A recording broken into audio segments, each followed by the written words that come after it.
Welcome to the Planning Commission meeting of November 4th, 2021. My name is Vern Crow, and I am the chairperson of the commission. The Planning Commission is a citizen body appointed by the City Council. The commission is empowered to make final decisions on certain matters, with those being appealable to the City Council. On other matters, the commission acts in an advisory role to the council, with the council making the final decision. You will all have an opportunity to address the commission during the public hearing portion of the meeting. Your testimony is appreciated and encouraged. The commission acts from a written agenda. You will need to fill out a yellow speaker card and give it to city staff if you wish to speak on an item. Copies of the agenda and the speaker cards are located on the table just inside the main door at the back of the council chambers. At this time, please silence your cell phones. There are 7 members appointed to the Planning Commission, and at this time, I will ask the commissioners to introduce themselves and state the district they are representing, starting from my far right.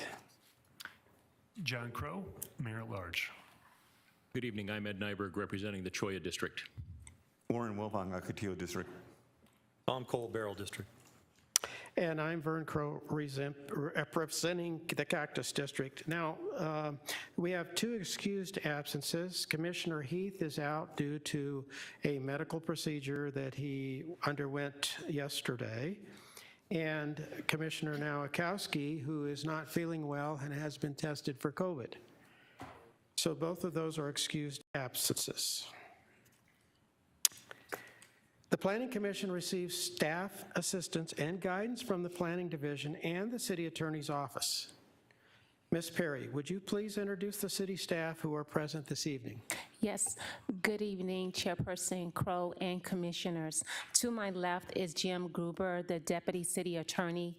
Across the dais is Recording Secretary Diana Figueroa. Making tonight's presentations, Edward Vigil, Senior Planner, will be presenting items 1, 2, and 5. Alex Lerma, Planner, will be presenting items 3 and 4. George Gaylord, Senior Planner, will be presenting items 6 and 7. And items 8, 9, and 10 will be presented by Christina Lavelle. And once again, I am Tabitha Perry, Interim Planning Manager. Thank you, Ms. Perry. Is there anyone in the audience that wishes to speak on an item that's not on tonight's agenda? Are you Mr. Hagedorn, or yes. Is it Hagedorn? Hagedorn. Thank you, sir. I didn't butcher that. Please step forward. Give your name and your address.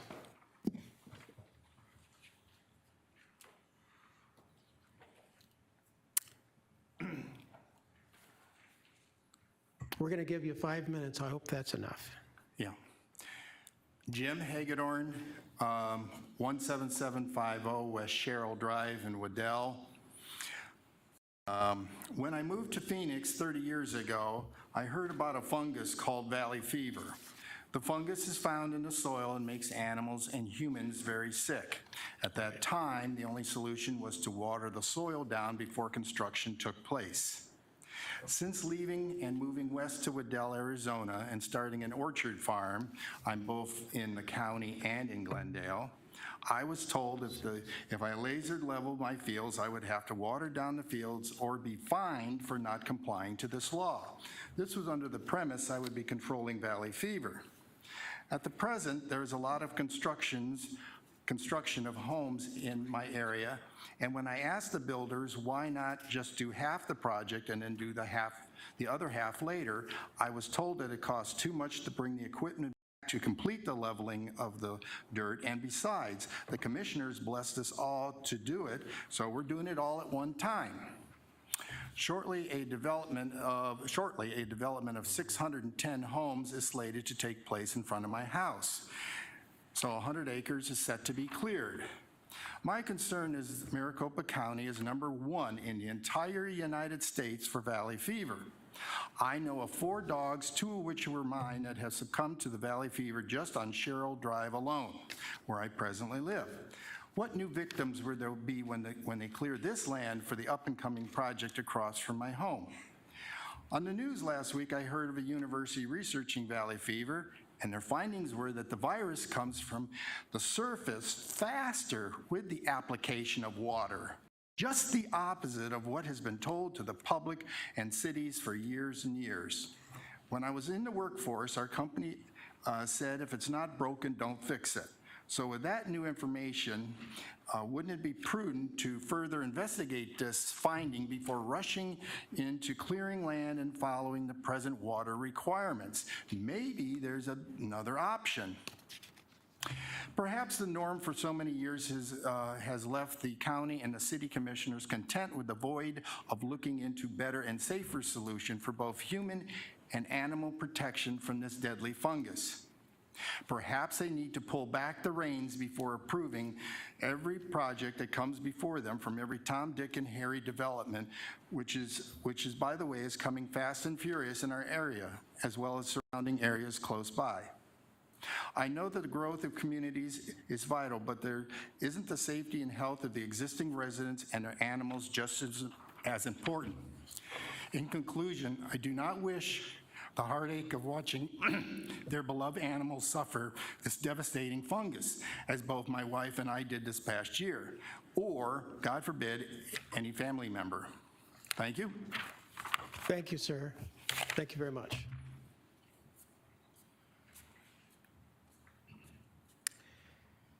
Okay, now on to the approval of the minutes.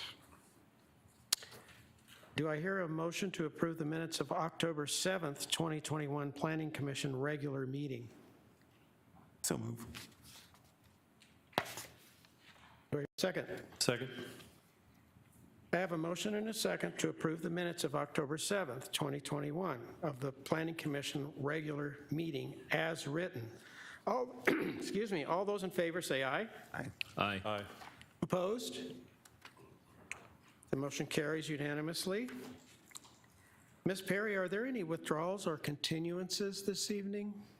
Chairperson Crow and Commissioners, there are none. Thank you. As there are none, let's move on to the public hearing items.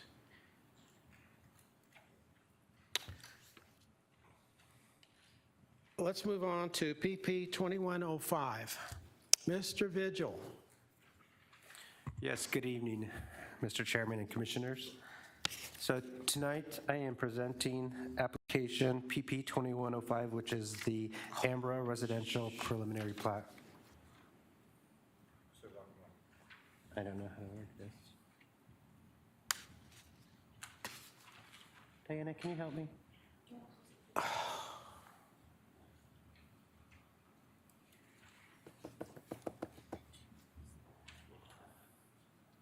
Mr. Vigil, while you do that, let me make a couple of other announcements here. The purpose of this public hearing is to provide interested parties in an opportunity to present testimony of the commissioners for the commissioners' consideration. We will follow the same procedures for each of the items tonight. I will call the application number and the name of the applicant. Staff will present their report and answer questions from the commission. The applicant will be given the opportunity to make a presentation and answer questions from the commission.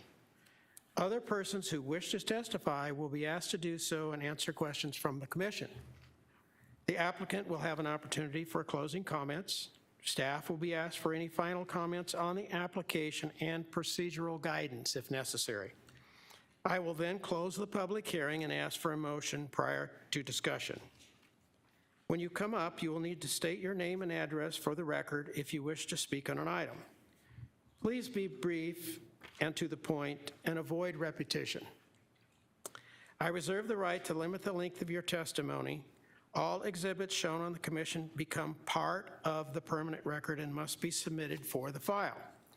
Large groups should designate a spokesperson. Applause and other disruptions which will delay the hearing will not be tolerated. We do have 10 public hearing items this evening, so repetition is just going to extend that out. Now, Mr. Vigil, are you ready for PP 2105? Yes, Mr. Chairman and Commissioners, I am ready. Thank you, sir. So the request is the approval of the Ambra preliminary plat. The site is approximately 25 acres, and they are proposing to build 122 single-family lots. Before you is the vicinity map showing the location of the site in relation to City Hall, and it's located at the east of the southeast corner of 83rd Avenue and Northern Avenue, and it's about 2.5, 3 miles from City Hall.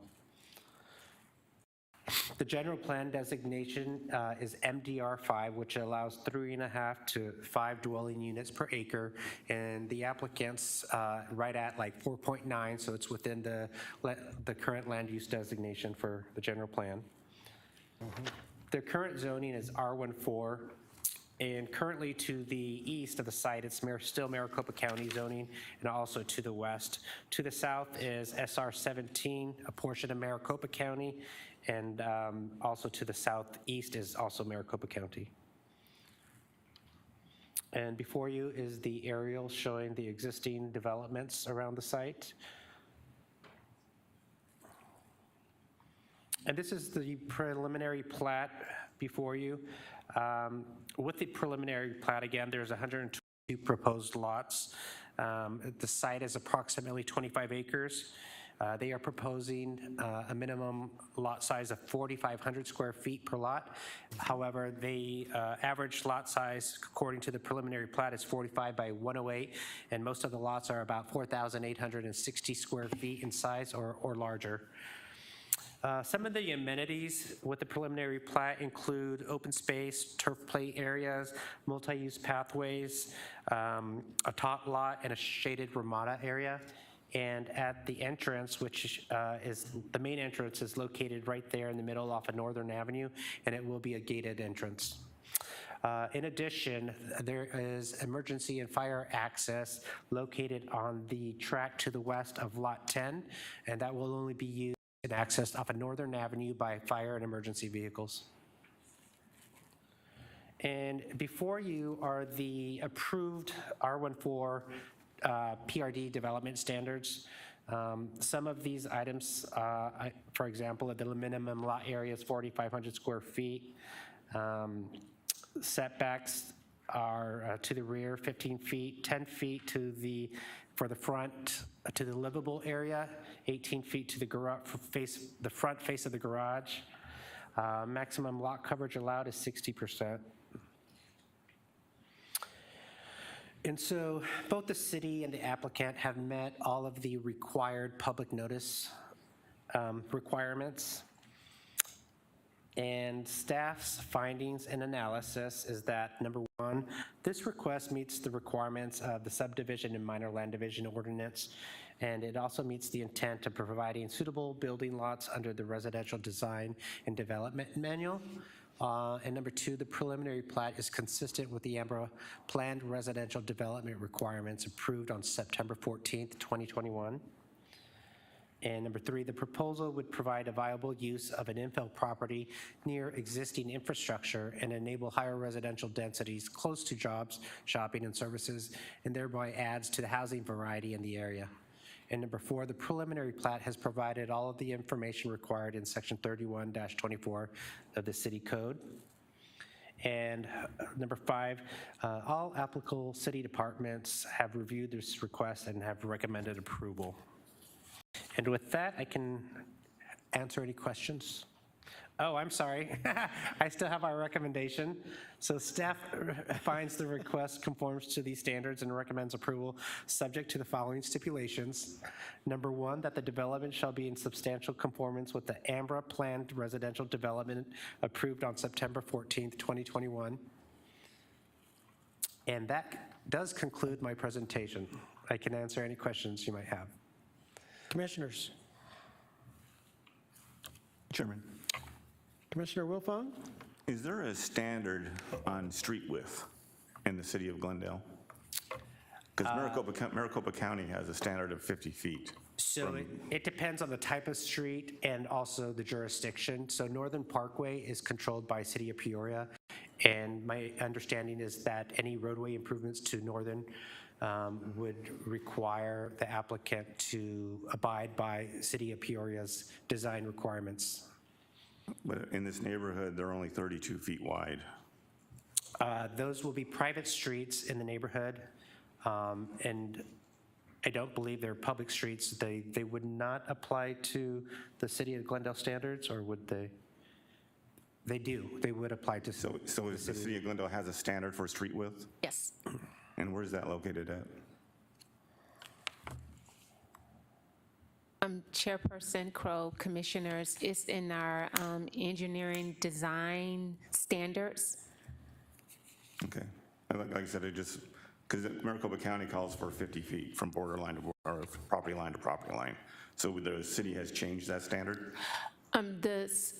Chairperson Crow, Commissioners, our standards have not changed, and the requirement for private or public are basically the same for the street width. And as the Commission know, prior to this application coming before you, that the development team, which includes our land development engineering as well as our city traffic engineer, do review these documents prior to coming before the Commission. And so they have signed off on it saying that it meets our required standards. There are situations where they could vary, so I don't know all the details pertaining to this case on where it may vary, but what I can reassure the Commission is that the city's development team has looked at the preliminary plat and accept that they meet the city standards, that they are in compliance. Okay. Commissioners?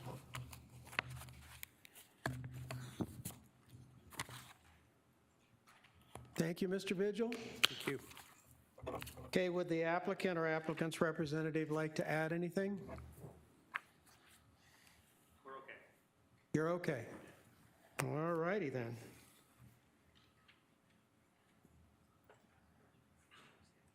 I have no speaker cards on this particular case.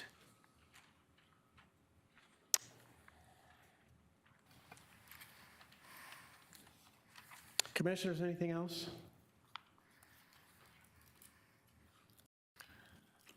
Wow, Mr. Vigil, you must have done a great job. Thank you. Okay, the public hearing for case number PP 21-05 is now closed. Do I hear a motion? Chair, I motion to approve PP 21-05 with STIPs. Do I hear a second? Second. Are there any further discussions, Commissioners, on PP 21-05? Okay, I have a motion and a second to approve case number PP 21-05, subject to the stipulations as outlined in the staff report. I will conduct a roll call vote. Commissioner Crow? Aye. Commissioner Nyberg? Aye. Commissioner Wilfong? Explain my vote? Absolutely. I kind of expressed this concern earlier in another meeting that the lots are smaller and smaller and the streets are getting smaller and smaller. This is not the direction I think the city of Glendale should go, so I vote nay. Commissioner Cole? Aye. Chair votes aye. Case number PP 21-05 has been recommended for approval subject to stipulations outlined by the staff report. Mr. Gruber, what are the next steps in the process? Chair, members of the commission, your approval of PP 21-05 is final, subject to an appeal received within 15 days. Thank you, sir.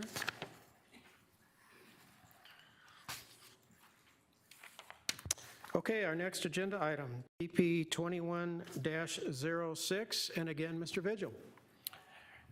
Yes, thank you, Mr. Chairman and Commissioners. Again, this is application for Marlow preliminary plat, PP 2106. The request is the approval of the Marlow preliminary plat, and the project sits on approximately 17 acres. The applicant is proposing to construct 80 single-family residential lots.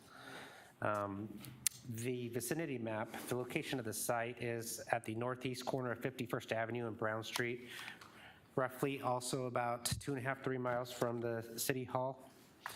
And the development plan designation is MDR5, which is the medium density residential, and allows 3.5 to 5 dwelling units per acre. The zoning map currently shows the zoning of the property as R16 which is single-family residential. To the north of that recently was the Avia Palomino project, which is zoned R2. To the west of that, across 51st Avenue, is R16 single-family homes. And then to the south and to the east are also R16 single-family homes.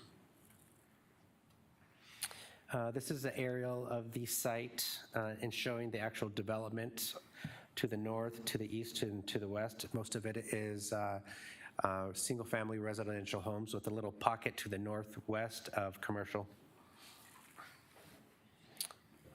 And before you is the conceptual site plan of the Marlow preliminary plat.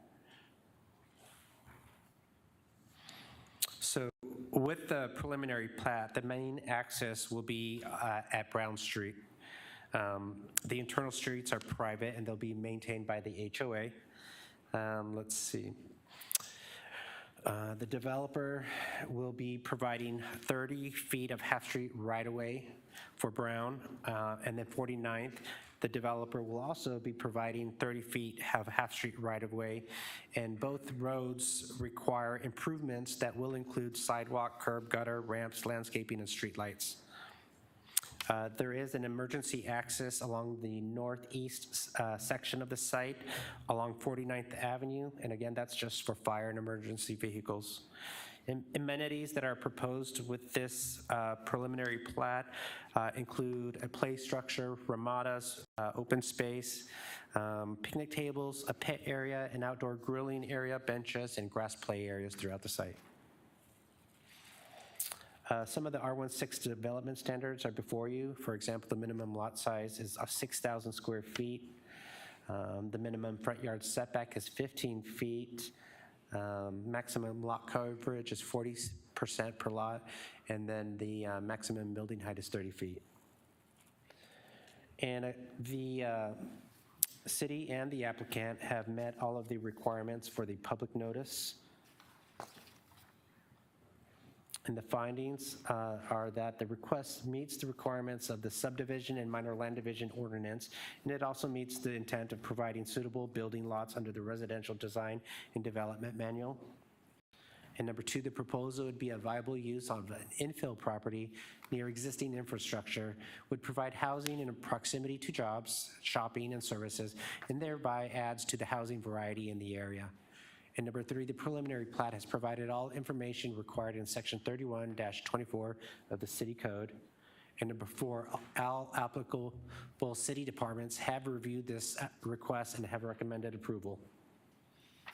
Staff finds the request conforms to these standards and recommends approval. And that concludes my presentation. I can answer any questions. Commissioners, anything for Mr. Vigil?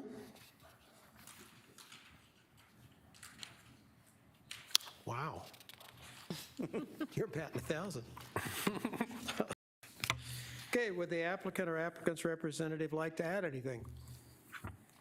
We're all right unless you guys have any other questions. We're happy to come up, but we're happy to help you move along quickly. Any other questions, gentlemen? Looks like you're good, sir. Thank you very much, Mr. Chairman and Commissioners. I have received one speaker card, and I believe it's Mr. Duffy. Please step forward to the podium and state your name and address, please. Hello, Mr. Duffy. Hello, sir, gentlemen. Dennis Duffy, 10038 North 49th Drive. My request today is to make the city comply with existing street widths.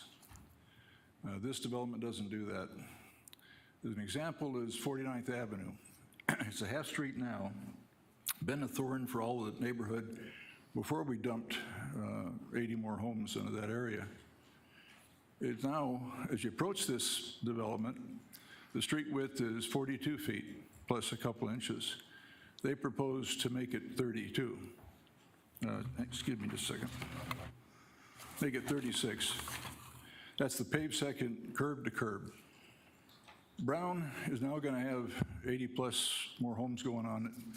It dumps onto 51st Avenue. It's a heck of a problem now. And it would seem to me that the city, at the very least, could make this development maintain the pavement widths approaching this property. There's a chance to fix a problem that's existed for a long time in this cactus district and has not received any real attention. Have you got any questions? Commissioners? Mr. Duffy, thank you. Okay, last thing is, please look out for the people that are there, and one way you can do that is by street width. Thank you.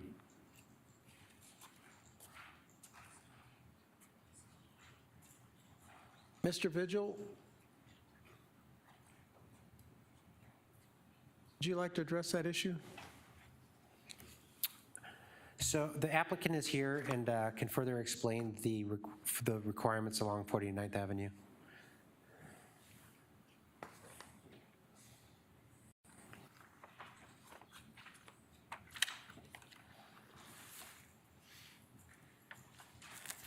Howdy. My name is David West with Terrascape Consulting at 645 East Missouri. The right-of-way and paved widths do meet city standards. We are adding to the existing half section that's there and expanding it to a full width roadway per the request of city staff. What we're providing at the end of the project is a 60-foot right-of-way for Brown and a 55-foot right-of-way for 49th Avenue so that the finished condition is consistent with the existing streets in the neighborhood per the request of the development team staff. Commissioners, any questions? Thank you, sir. You're welcome.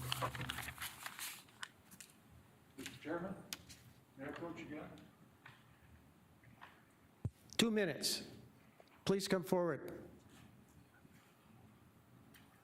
If you're in a vehicle approaching Peoria Avenue on 49th Avenue, your paved width is 42 feet. As you approach this development, it drops in width by 6 feet. That's the width of a vehicle. That's not only an unsafe condition, it's unreasonable for all the people that are in that area. Thank you. Thank you, sir.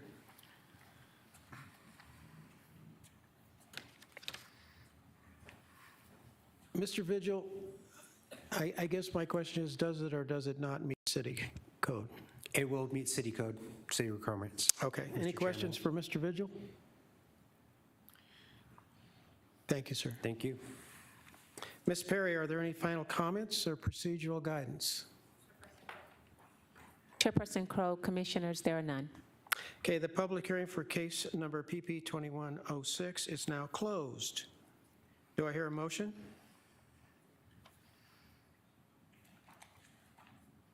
Mr. Chair, Commissioner Cole?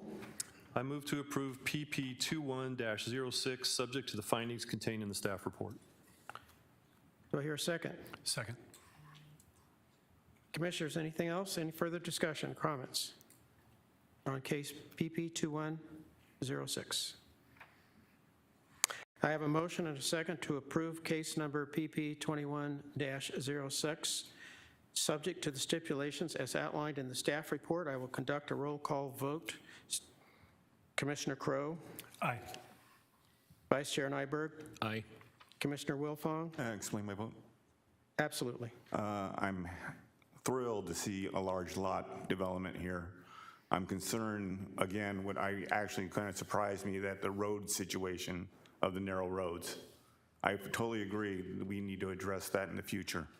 I can't do anything about this one right now, but the narrow roads is a problem. If I look at it this way, if you've got 2 cars on each side and a fire engine or a large emergency situation happens, how are you going to get in those roads? You know, you're not leaving enough room for traffic. So that is my concern about that, so I vote aye. Commissioner Cole? Aye. And chair votes aye. Case number PP-21-06 has been recommended for approval subject to stipulations as outlined in the staff report. Mr. Gruber, what are the next steps in the process? Chair and members of the commission, your approval of PP 21-06 is final, subject to a written appeal received within 15 days. Thank you, sir. Our next agenda item is case number CUP 21-09. Mr. Lerma. Good evening, Mr. Chair, members of the commission. Before you, you have item CUP 21-09. This is a request by the applicant, Heather Dukes, representing Easy Serve and Dr. Auto Sales for an existing site located on the northeast corner of 55th Avenue and Glendale Avenue. Here you'll see a vicinity map showing that the site is located approximately 0.4 miles east of City Hall. Applicant is requesting to make the existing use of minor auto repair in conformance with the C2 zoning district and add an additional entitlement of auto sales. You see the zoning map. As indicated, the site is has a zoning classification of commercial 2 or general commercial. The surrounding sites have the same zoning classification. Here you'll see the aerial map of the site. The site is comprised of 2 separate parcels. The area seems to be oriented towards convenient vehicle uses. The site to the east is for auto repair. The site to the west is also currently being used for auto repair. The properties to the south is going to be a restaurant, Jack in the Box, and auto retail as well, further to the south. To the north, you'll have a convenience store. The site has access on Glendale Avenue. There's 2 points of access on Glendale Avenue and 2 points of access on 55th Avenue. As you see through the area as well, there's a principal building that's on the center of the site. It's currently being used for office use, and it has 2 bays to the rear of the building. There's 2 shade canopies, one to the south of the property, one to the east of the property, that have remained for uses on the site that have ceased. Here you'll see a street view looking at the property standing on Glendale Avenue, and another side, the side of the property, looking at it from 55th Avenue. Just the history about the site. Improvements to the site were done mid-1950s, late 1950s. By 1967, the site was being used for auto retail. Minor auto repair. Keep in mind that minor auto repair was a use that was allowed within the C2 zoning district up to 1998. At that point, the zoning ordinance was amended. The minor auto repair use became a use that would only be allowed with a conditional use permit, and therefore made the site legal nonconforming. The site was also being used as a service station for gas retail during the 1960s, and its use ceased in about 2002, 2004, and the shade canopies remain for that use. More recently, the site has also been being used for auto retail, which is a use that the property owner does not have entitlements for.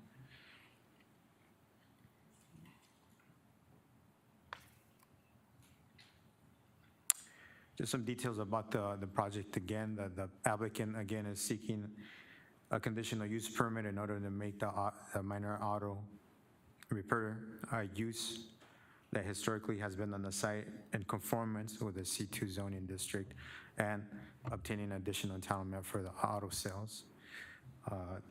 The applicant is proposing to keep all structures on site. No modifications to the buildings will be done. The business will be operating from Monday through Saturday from 9 a.m. to 7 p.m. Through this conceptual site plan, the applicant has identified 2 areas. One for the portion to the east that will be designated for the display of the vehicles that will be sold, and the portion to the east will be for customer parking. Here you'll see the conceptual site plan again, showing the designated areas for customer parking and for the display of the vehicles. You'll see some of the modifications that will be done to the site, including a pedestrian access that will lead directly to the building and elimination of the access points to the site closest to the intersection. You'll see a conceptual landscaping plan. The applicant is doing a facelift to the site and adding some green areas to the site that previously were not there or were not kept up.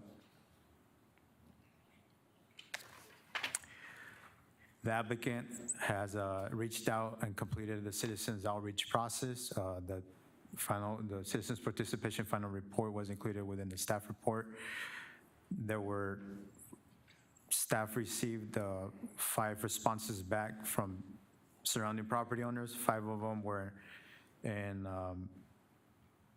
support of the application, and 1 of them was in opposition. The person that reached out to staff more recently in opposition stated that they were opposed to the project based on the fact that such use doesn't fit with the downtown area.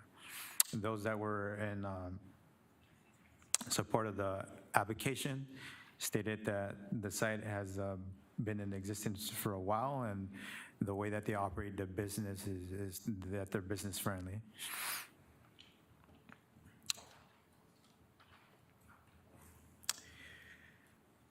The following are the staff analysis. All city departments have reviewed the application and have recommended approval of the site. Again, both vehicle display and customer parking have been designated within the site to keep both uses separate. Those parking stalls that are being proposed along 55th Avenue and Glendale Avenue will be required to have tire stops in order to keep the vehicles from encroaching into the sidewalk and impeding pedestrian traffic. Based on the size of the lot and the improvements on the site and the additional entitlements of the site, Transportation Department did not seek a traffic impact analysis for the site. And with that being said, staff recommends approval of conditional use permit 21-09 with the following stipulations. Stipulation number 1, development shall be in substantial conformance with the site plan and project narrative, date stamped September 10, 2021, subject to design review approval from Development Service Department. Stipulation number 2, dedication of additional right-of-way on Glendale Avenue to provide a total of half street of 40 feet shall be made prior to issuance of the building permit. One of again, this is comprised of 2 parcels. One of the parcels, the property line goes all the way to the street frontage, meaning that the sidewalk is still within the property. This is just a stipulation so they can dedicate that additional area to the city, meaning the sidewalk. Stipulation number 3, the unused driveway on Glendale Avenue adjacent to 55th Avenue intersection will be removed and replaced with sidewalk. And similar to that, stipulation number 4, the unused driveway on 55th Avenue adjacent to the Glendale Avenue intersection will be removed and replaced with sidewalk. Mr. Chair, members of the commission, this concludes my presentation. Commissioners, anything for Mr. Lerma? Mr. Lerma, is there anything else on the city code compliance besides the fact that they need the conditional use permit to operate legally? Are there any other code violations that you're working on? Chair Crow, Commissioner Crow, that is the only one that is still active right now. They've complied with all the other red flags that came up through the process. This is a project that the city has been working with since 2019, and then it's coming before you right now. The only open violation that they have right now is that they're operating in a use that they don't have the entitlements for the auto retail, and based off of that, the city has not issued a business license, so they're working on that as well. Thank you. Commissioners? Thank you, Mr. Lerma. Would the applicant or applicant's representative like to add anything? Please state your name for the record and make your presentation. And your address, please.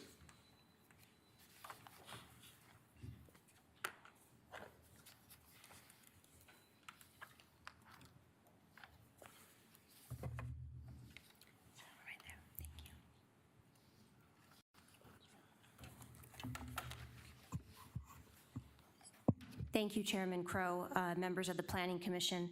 My name is Heather Dukes, and I'm an attorney having an address of 5064 East Yucca Street in Scottsdale, Arizona. I'm here before you on behalf of my client, Easy Serve LLC, which is the property owner of the 2 parcels in question, as well as the DR Auto Sales business operating at this location. And this evening, I have representatives from both the property owner and the business in attendance. We are seeking your approval of a conditional use permit to bring the property into compliance with the City of Glendale zoning ordinance and to allow the continued operation of a new and used vehicle sales and minor auto repair services use in the C2 General Commercial Zoning District. On slide 2, I'm showing a Maricopa County parcel map, and as you can see, the site is comprised of 2 parcels located at the northeast corner of 55th Avenue in Glendale. The narrow rectangular parcel on the east side of the property extends 7 feet south of the main parcel, and as part of our efforts to bring this site into compliance, the property owner will be dedicating the south 7 feet of this east parcel to the City of Glendale, so that Glendale Avenue will have a total half-width right-of-way of 40 feet at this location. I'm not going to repeat a description of the area. Alex did a pretty good job this evening. I do want to note that David McGonigal of DR Auto Sales has worked with the City of Glendale staff in good faith to take the necessary steps to address a notice of violation that was issued based on the zoning. This process is costly for any small business owner, and it has greatly reduced the display footprint of his existing operations with the addition of on-site landscaping, striped parking spaces, and creating minimum drive aisles for safe and effective on-site circulation. But he has been willing to do all of those steps. He's worked with staff and his consultants to create a site plan and a landscape plan for the site that will meet the minimum requirements of the C2 zoning district and will greatly improve the aesthetics of this property. Alex, again, did a great job of describing the improvements that we're making. The existing commercial building will remain, as well as the 2 service bays. The 2 shade canopies will remain, but the parking spaces on the site will be greatly improved. We're going to be providing striped parking spaces designated as either display parking, and that's designated with the DP on the site plan, or customer parking, and that's the CP parking spaces on the east side of the site. Altogether, we're providing 20 parking spaces and 1 handicap accessible space when only 11 parking spaces are required. An accessible route has been added to the site leading from the Glendale Avenue sidewalk to the front of the building. And then, as Alex mentioned, we're going to be closing up the 2 driveways that are closest to the intersection for safety reasons. The driveways that are closed, or the driveway cuts that are going to be removed, we're then going to be replacing those areas with new curb, gutter, and sidewalk. And we've added a new trash enclosure at the northeast corner of the building. With regard to landscaping, we're required to provide a minimum landscaped area of 10%. We are providing 12% by adding new landscaped areas along the street frontages, the rear side of the building, and at the corners. And this will greatly enhance the curb appeal of the site and the overall intersection. I want to briefly touch on the 5 conditional use permit criteria. And this is from section 3.904A of the zoning ordinance. The first is that the proposed use is consistent with the policies, objective, and land use map of the Glendale General Plan, and then also the purpose of the zoning district in which the site is located. So the Glendale General Plan at this location is DMU, Downtown Mixed Use Land Use Category, and that land use category is intended, among other things, to encourage a mix of residential uses and commercial activities in the historic downtown. The DMU land use designation is generally bound by Glen Drive on the north, the Lamar Road on the south, 51st Avenue on the east, and 59th Avenue on the west. And these land uses along Glendale Avenue from 59th Avenue to 57th Avenue include a mix of commercial uses with storefronts that are oriented toward the street, and those create an attractive pedestrian experience. And then as you head east, the properties near the intersection of Glendale Avenue and 55th Avenue, including the subject property, they start to transition to more automobile-oriented uses, including a mix of fast food restaurants, casual restaurants, and automobile repairs and services. Therefore, the use of the property is consistent with the existing development and services provided in the immediate surrounding area. As mentioned, this property is zoned C2, and the purpose of the C2 zoning district is to accommodate integrated or freestanding commercial uses and services that serve both neighborhood scale as well as community level needs.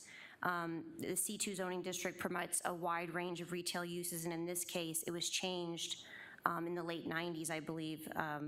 My memory's not great on dates, but in essence, the zoning ordinance was changed in the past so that new or used automobile vehicle sales and repair services now require a conditional use permit when they did not before. With regard to the second criteria, we need to show that the proposed use will not be materially detrimental to the health, safety, or general welfare of persons residing or working within the neighborhood or the proposed use, and that it won't have an adverse effect on the property, adjacent properties, the surrounding neighborhood, or the city.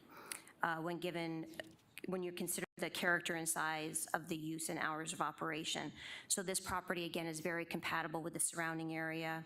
There's no residential areas in the immediate vicinity, and so it will not be materially detrimental to the health, safety, or general welfare of persons in that area.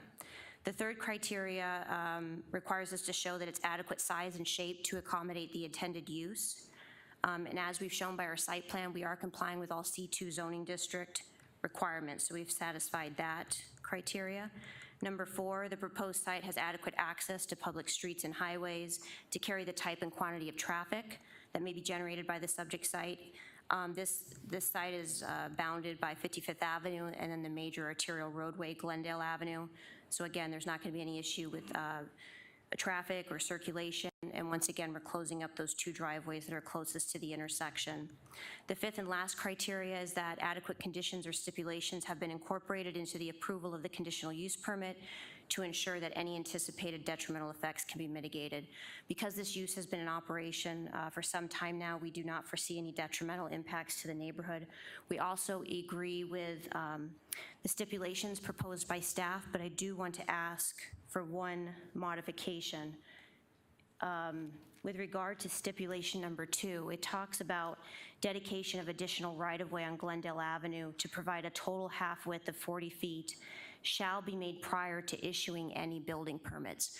We don't have an issue with the dedication. We want to do that immediately. The one thing is that we're trying to move these processes concurrently, getting the building permit so that we can close up those driveway cuts, install the new sidewalks, curb and gutter, and then also get that dedication taken care of on the east side of the property. If we can maybe modify that so that we have to dedicate the additional right-of-way within a certain time period, that would at least allow us to move concurrently to get this resolved as soon as possible.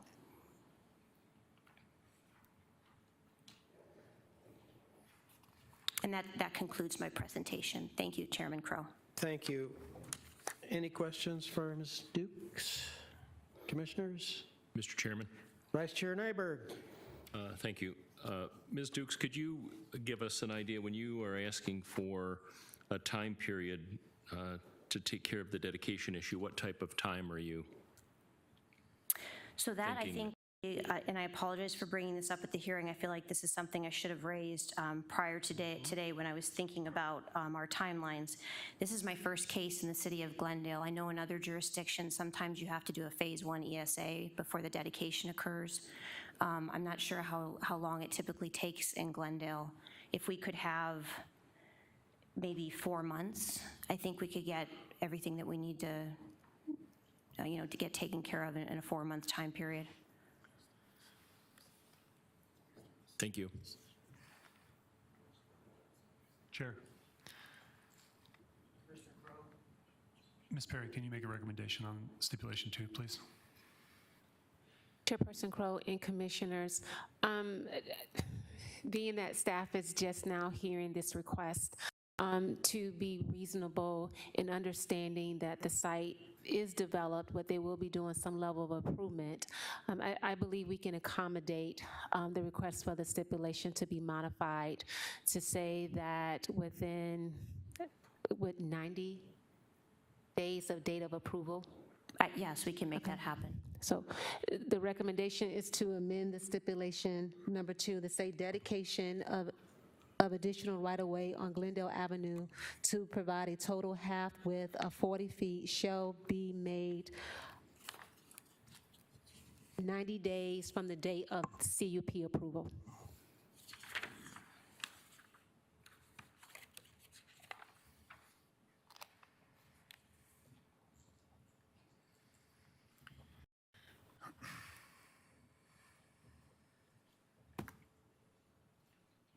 Are you okay with that? Thank you. I very much appreciate it. You're very welcome.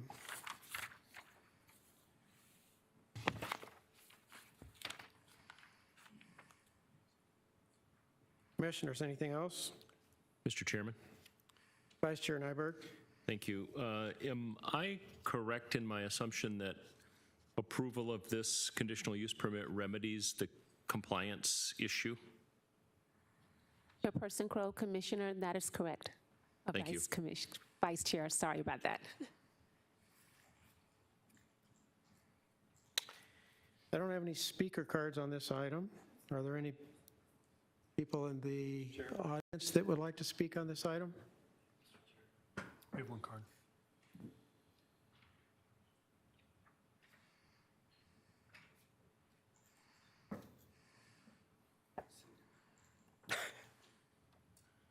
I do have a speaker card.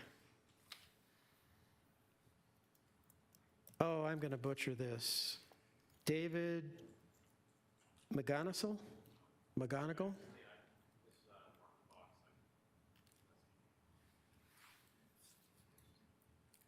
You just want it known that you support it?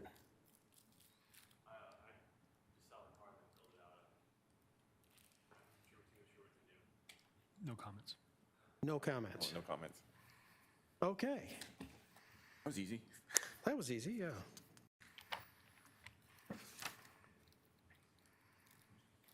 Ms. Perry, are there any final comments or procedural guidance? Chairperson Crow, Commissioners, there are none.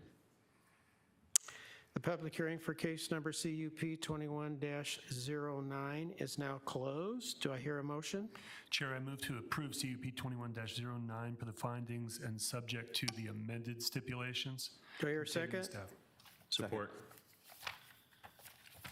Are there any further comments or discussions? Case number CUP 21-09. I have a motion and a second to approve case CUP 21-09, subject to the stipulations as outlined by the staff and as amended. I will conduct a roll call vote. Commissioner Crow? Aye. Vice Chair Nyberg? Aye. Commissioner Wilfong? Aye. Commissioner Cole? Aye. Chair votes aye. Case number CUP-09 has been recommended for approval, subject to the stipulations as outlined in the staff report and as amended. Mr. Gruber, what are the next steps in the process? Chair and members of the commission, your approval of CUP 21-09 is final, subject to an appeal received within 15 days. Thank you, sir.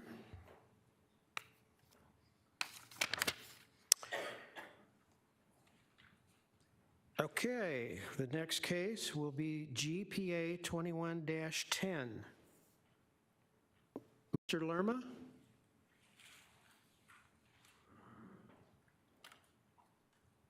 And ZON 21-5. We've actually got two combined.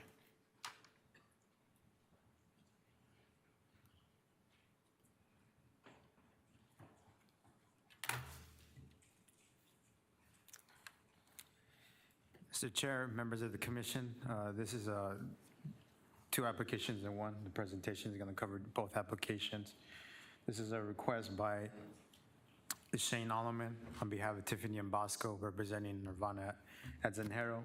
They have applied and are requesting a minor general plan amendment for the property to change the land use designation from corporate commerce center to entertainment mixed use, and to rezone the property from planned area development to planned area development. The site is located west of the northwest corner of 91st Avenue and Zenhero Pass, approximately 4 miles west of City Hall. Currently, the general plan land use designation, again, is Corporate Commerce Center. Here's the zoning map of the site, highlighted in yellow. The site currently is zoned planned area development. This is part of what was originally a mixed-use development known as Zenhero. It covered about 125 acres. Here's an aerial of the site. As you see, the site to the north is the Desert Diamond Casino. The site to the east is the Merrill Westgate Apartments that is not developed yet. To the west is the Zone Apartments and Merit Hotel. The site has one point of access on Zenhero Boulevard. There's a shared access to the property to the south of the subject property, which is a cancer treatment center.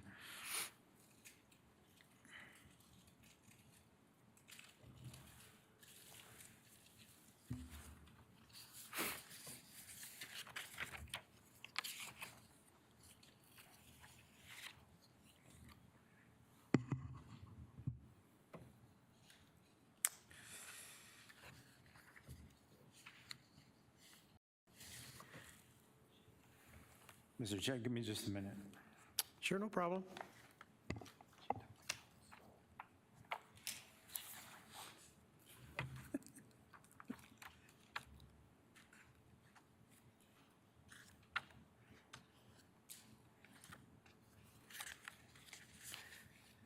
Sorry about that. The last applicant just took my notes, so. Well, that wasn't nice.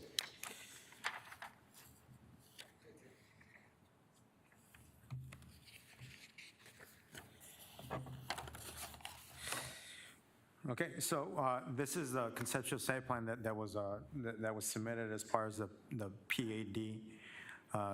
Going back a little bit, again, this is a site that started development, I believe back in 2006, 2007 range, about there. This was originally a part of Zenhero PAD, and this was initially proposed for assisted living community to accommodate the cancer treatment center that's to the south. The recession hit and the project never got off. So the site currently, there's an existing 3-story building on site with paid parking surrounding it, but the site was never completed. And the applicant is seeking to repurpose the existing building and add additional modifications to the site. As you see here, the building again is going to be proposed for multifamily residential with a mix of limited commercial uses, and an addition of a 4-story building that's going to be located to the north and to the west of the property. Here with a color rendering, you'll have a clearer picture of the conceptual site plan and the features that they're adding to this site.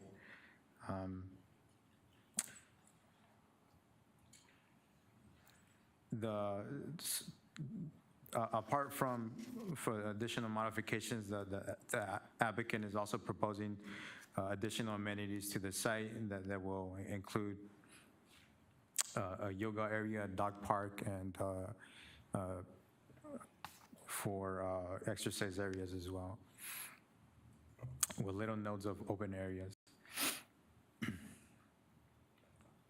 The site is also proposing, within the development standards, they're proposing 20% open space area. Most of the site, or most of the open space is already there. They just need to make additional modifications and kind of do a little bit of a facelift to the existing green areas and add the additional open space areas. This is an eagle eye view of the existing site, the way that the existing building sits. This is looking at it from Zenjero Pass or Zenjero Boulevard, looking at the site in a northbound direction. And this is looking at the site from, this is the one looking at it from Zenjero Boulevard. And then this will be looking at it as if you were at the casino looking at the site in the south direction. This is a rendering just indicating what the site will look like once the additional buildings to the north and to the west of the site are located.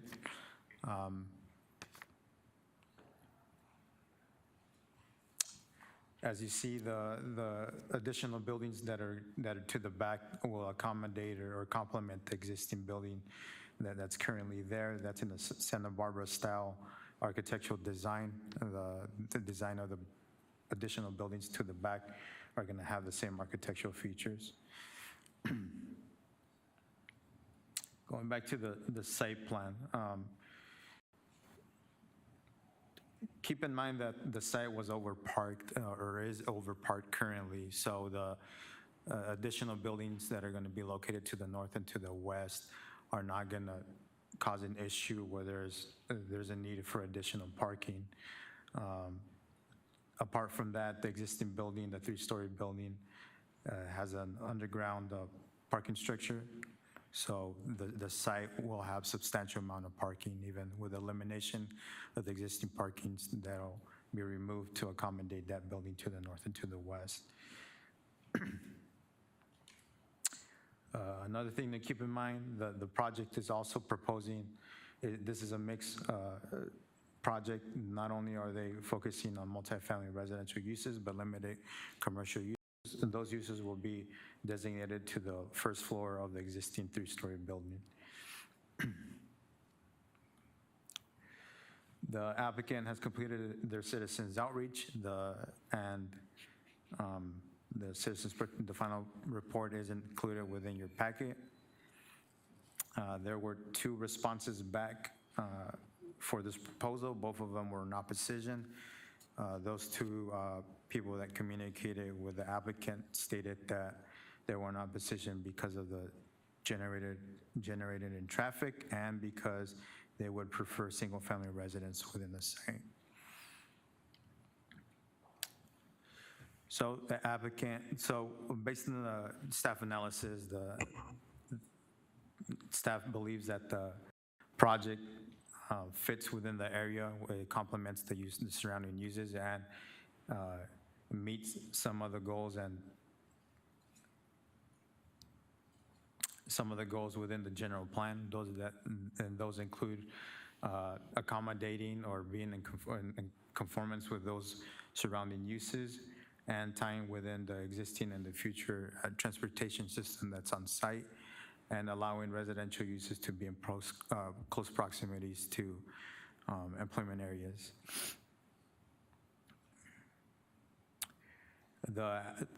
This is an example of a project that will repurpose a building that was not in use or that had a previous use to it. So the project is also meets the intent of a planned area development, or a PAD, which is mixed use in nature, again providing multifamily and commercial uses. On-site traffic is adequate for the planned area, and Transportation Department did request a traffic impact statement for the property. They have reviewed it and have approved of the findings that are within the TIS. There are adequate school facilities within the area as well, and all applicable departments have reviewed the project and have recommended approval of the request. With that, staff recommends that the Planning Commission for the recommendation of approval to City Council for GPA 21-10 as written, and for ZO 121-25 with the following stipulations.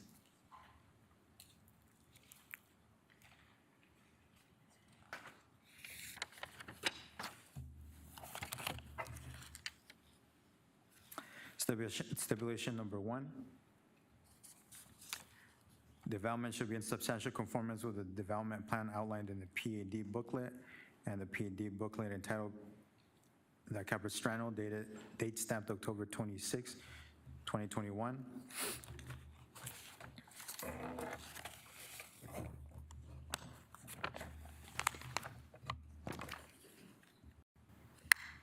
And stipulation number 2 and 3 have to do with the shared lake area that's to the back and to the front of the project, to the back of the cancer treatment center and to the front of the subject property.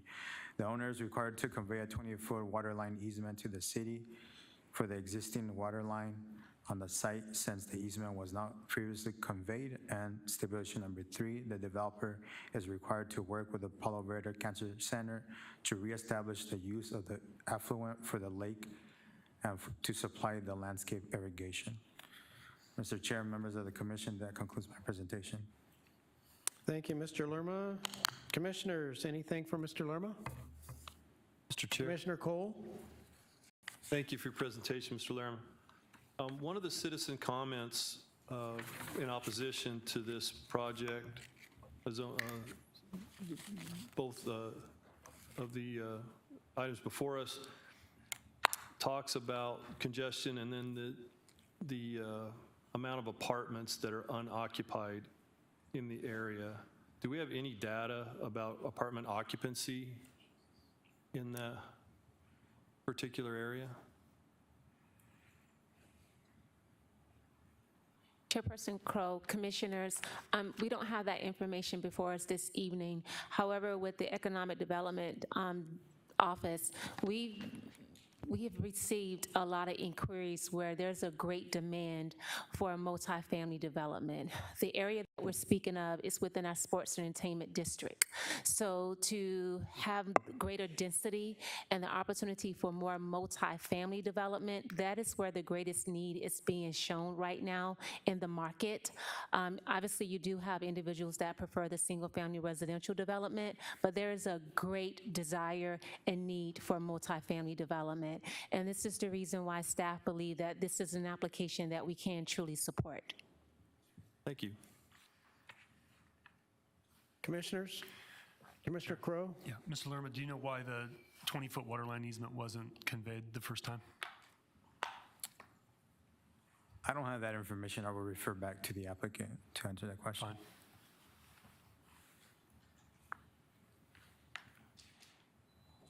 Thank you, Mr. Lerma. Okay, would the applicant or applicant's representative like to add anything to Mr. Lerma's presentation?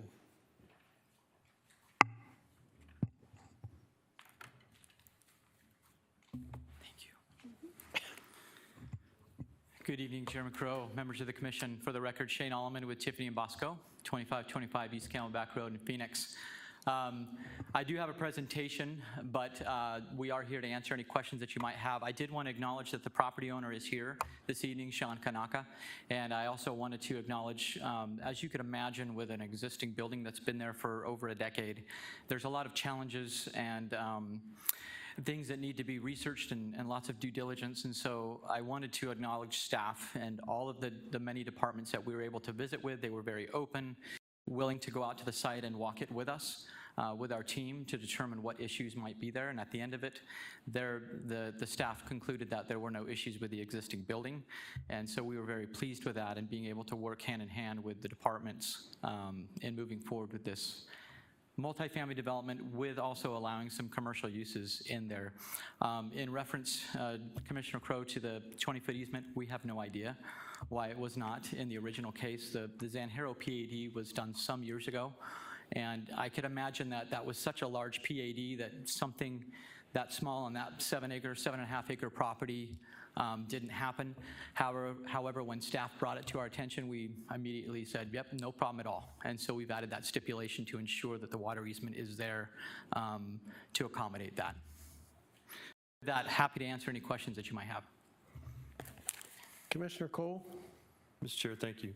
Mr. Allman, thank you. It may have been a question for staff, but it just occurred to me.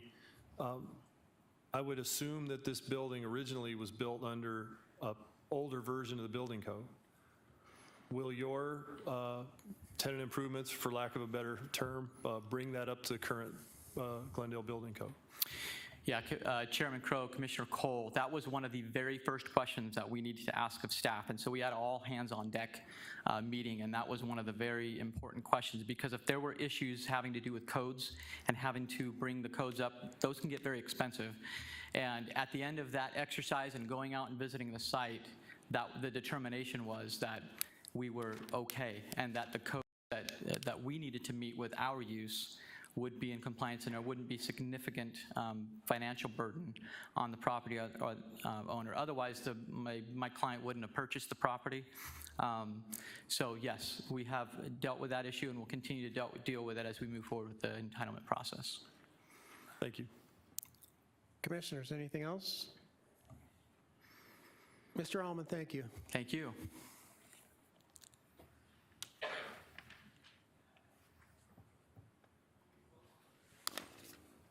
Okay, I have received no speaker cards on this particular item. Is there anybody in the audience that wants to speak to this item? Okay, hearing none and seeing none. Ms. Perry, are there any final comments, procedural guidance? Chairperson Crow and Commissioners, I would like to just address Commissioner's Crow question about the 20-foot waterline easement. The Commission may be aware several years ago, when the original PAD for Zane-Harrow was approved by council, that it was during the time when the recession occurred. So that building was originally designated for office, medical, professional office, land uses, but with the recession, it never completed the process to obtain the final C of O. So as you are aware, maybe you're finding out this evening, that the building was never occupied. So with the recession and it not being completed to the point of receiving the final C of O, that it just kind of got lost in the weed of the recession and the property not being fully completed. Thank you, Ms. Perry. Okay, the public hearing for cases numbered GPA 21-10, ZON 21-25 is now closed. I'm going to take these items separately. Do I hear a motion for GPA 21-10? So moved. I have a motion and a second for GPA 21-10.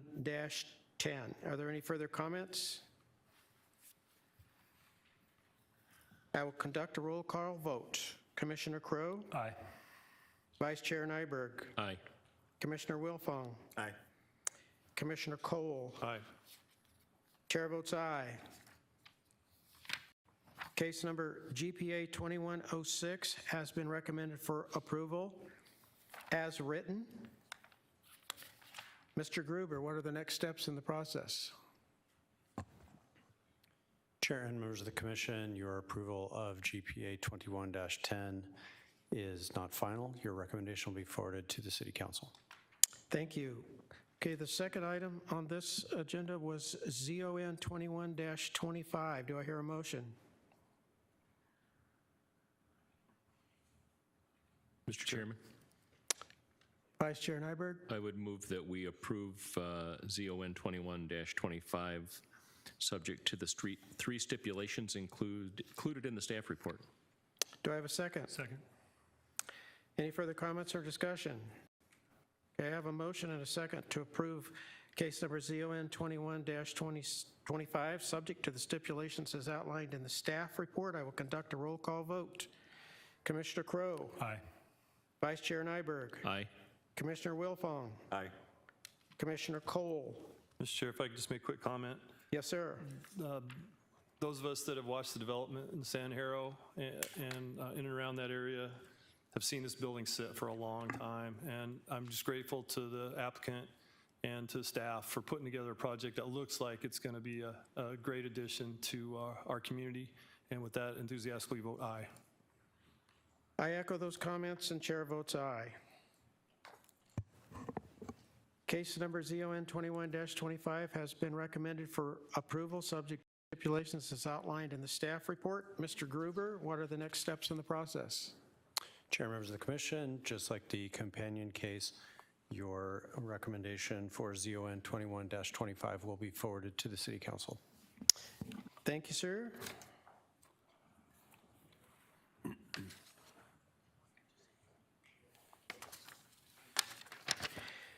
Okay, the next agenda item will be GPA 21-06 and ZON 21-18. Mr. Vigil.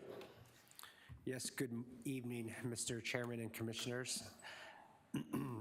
Again, I am introducing applications for a minor general plan amendment, 21-06, and a rezoning application, zoning 21-18. And the first request is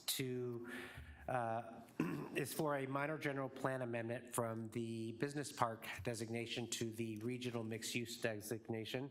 And then the second request is a zone change from the general commercial to a planned area development. And as you'll see, the project site is approximately 24 acres. And this is a vicinity map which showing the location of the site, which is at the southeast corner of 99th Avenue and Northern Avenue, and it's approximately about 6 miles from City Hall.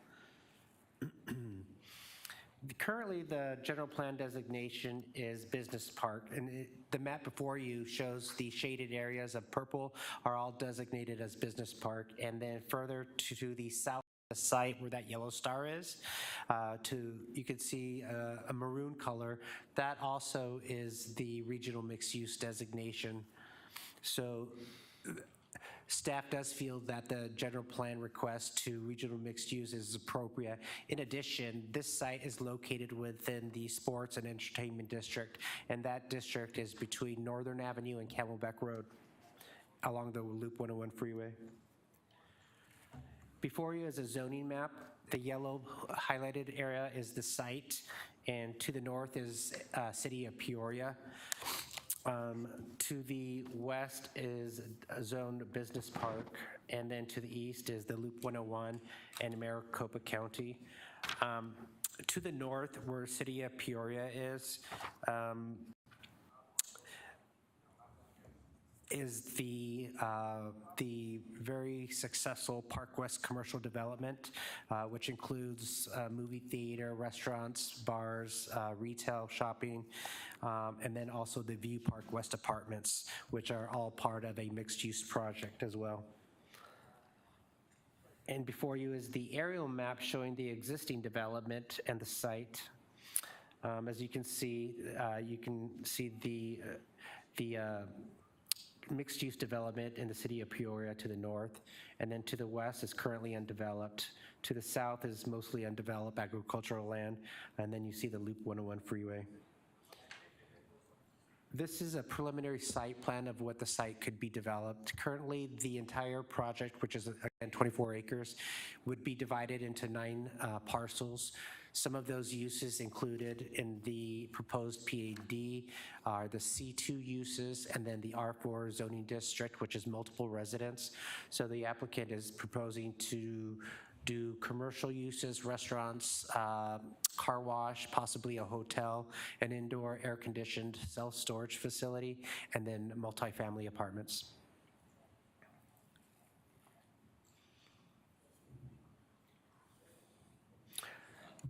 With the proposed PAD, some of the deviations would be for the self-storage parking change from 1 per 600 square feet to 1 per 869 square feet. The parking stall spaces would be changed from 10 by 20 to 9 by 18, and then the landscape buffer would be changed to 10 feet where 15 feet would normally be required, adjacent to residential districts. And some of the deviations from the R4 standards for the multifamily in the PAD is to increase the height of the apartments to 30 feet, from 30 feet to 60 feet, and then the open space would be at 38%. Private open space for each unit currently requires 100 square feet per unit, and they would like to change that to an average of 60 square feet per unit. So the city and the applicant has met all of the required public notice requirements. No comments or concerns have ever been received. And so staff findings and analysis is that both the minor general plan amendment and the rezoning are consistent with the general plan and the policies of the city's general plan, zoning ordinance, and residential design and development policies. And we also find that the development is guided by sound growth management, and also that the city should encourage a variety of mixed uses, and we feel that this project does have a strong variety of the commercial, hotel, restaurants, retail, and indoor self-storage uses, which would make a suitable mixed-use project. Glendale has a diverse and safe, resource-efficient, and high-quality housing options, and that blend with and enhance its image. And so we feel that the proposed multifamily would do this and meet these requirements. And so should the Planning Commission motion to recommend approval of the minor general plan amendment, GPA 2106, it should be as written. And also, should the Planning Commission motion to recommend approval of zoning case 2118, it should be subject to the following 6 stipulations.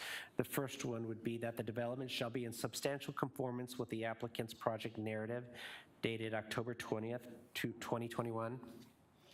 Number 2, that the required right-of-way on Northern Avenue will comply with the right-of-way defined in Northern Avenue Parkway projects. Number 3, that the developer will provide 55 feet of right-of-way, 65 feet of right-of-way within 250 feet of the intersection along 99th Avenue. And if additional right-of-way is needed to accommodate sidewalks or other roadway features, the developer shall incorporate this into the final design of the off-site plans and the final plat for the project.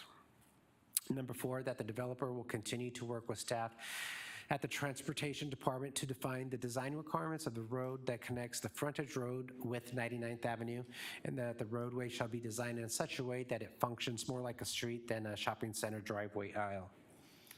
Number 5, the developer shall provide a 5-foot ADA compliant sidewalk on the north side of the roadway that connects the frontage road with 99th Avenue.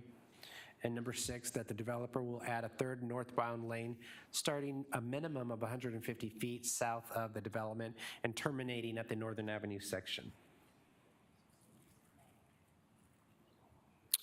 And that concludes my presentation. I'm happy to answer any questions. Commissioners? Wow, Mr. Vigil, you are batting 1,000.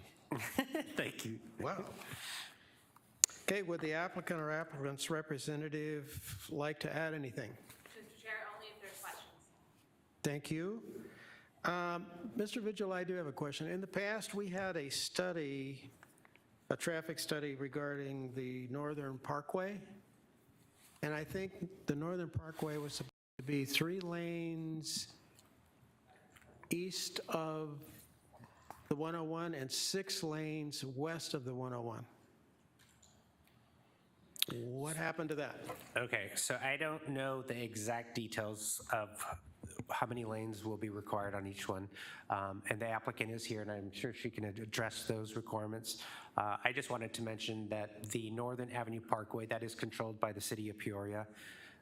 Also, 99th Avenue is controlled by Maricopa County. And then the Loop 101 frontage road that you see on the site plan, the ingress off of Loop 101 frontage road is controlled by ADOT. And so the applicant is working with all jurisdictions as well as the city of Glendale to finalize the designs for all 3 roadways. But I do, I have confirmed that ADOT and the city of Peoria and also the city of Glendale have generally approved the preliminary designs, and the applicant will continue to work with those jurisdictions to finalize those designs as we move into the design review applications. So My question regarding the study, do you know what the status of that is?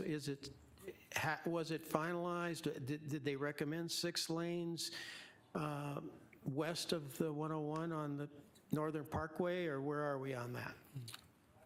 And I'm going to have the applicant answer those questions. Thank you. You're welcome. Mr. Chair, I'm actually going to bring Andrew Call from Thompson Thrift. He's got more experience working on this. Mr. Chair. Yes, so MCDOT did do a study. We did our study, our traffic study. MCDOT also did their own traffic study. MCDOT's working on the improvements for Northern Avenue, which includes the 6 lanes. That design is underway. Our project took all that into consideration. We're doing an interim development piece to that Northern Avenue, or Northern.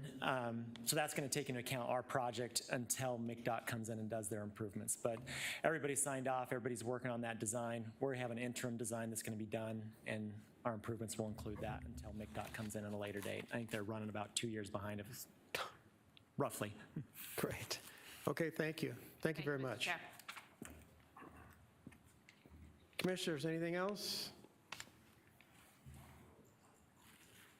Okay, I don't have any speaker cards on this issue. Is there anybody in the audience that would like to speak on this issue?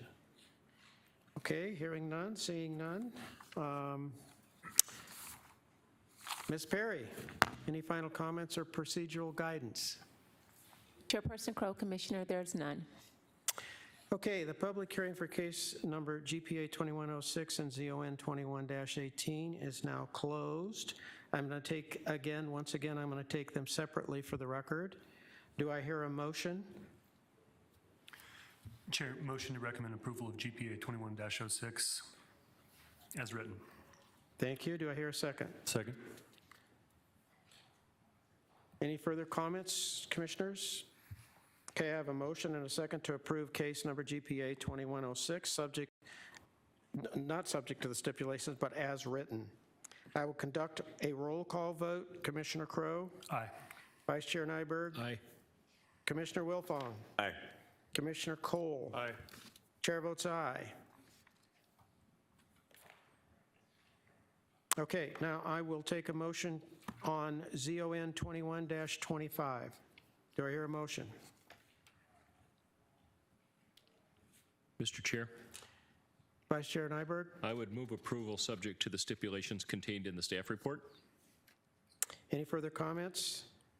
I have a motion and a second to approve case number ZON 21-18, subject to the stipulations as outlined in the staff report.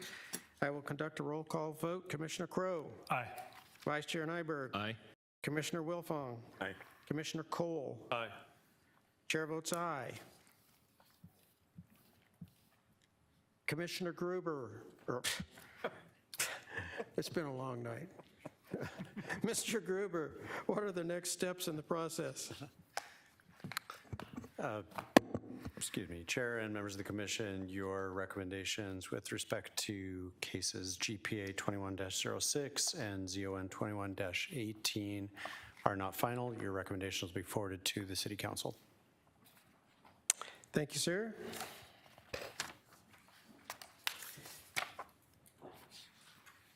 Okay, our next item is case number ZON 21-22, and that will be Mr. Gellert. Good evening. Mr. Chairman, members of the commission, good evening. George Gaylord, Development Services, here to represent case number ZON 2122. This is for the Parkway West 303 Planned Area Development. I just need to dial it up. There it is. This involves a 262-acre parcel located at the southeast corner of Peoria Avenue and Cotton Lane. The specific request is to rezone the property from RU43 to PAD for commercial and industrial development. The applicant is Adam Baugh with Withey Morris.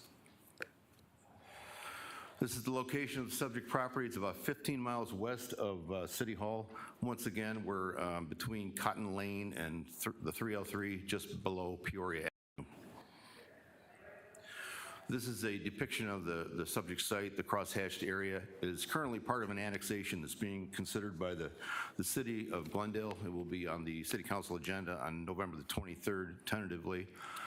You can see by the graphic that it's located kind of as an island just below Peoria Avenue, surrounded by Maricopa County unincorporated lands, that is. Excuse me. This is the another site location map depicting the designation of the subject property by the Glendale General Plan as RMU, or Regional Mixed Use. Excuse me. This is also the zoning of the subject site. Once again, it's located within Maricopa County presently.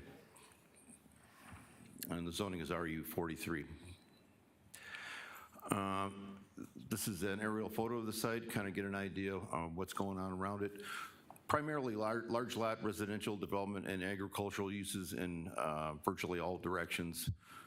The largest grouping of residential activity is off the west side of the property, just north of the north half of the site. And this is just kind of an informational slide, excuse me. The site's location with respect to Luke Air Force Base. This is the noise contour map. You can see that the 65 decibel level from the flight line at Luke Air Force Base occurs about 2 miles east of the site. Just some quick photos. Looking east from the site, there's the northeast corner of the property and the southeast corner of the property where they front the 303. And the west corners of the property, that's looking north on Cotton Lane, excuse me, just west of the site, and that's Olive to the right side of the top screen. And the northwest corner at the bottom of the site, you're looking south toward south from Peoria.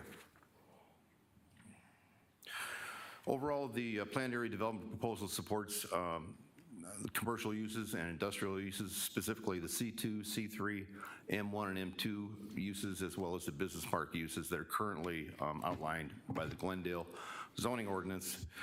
The standards set the total building height at 85 feet maximum. That's something that has been approved by Luke Air Force Base.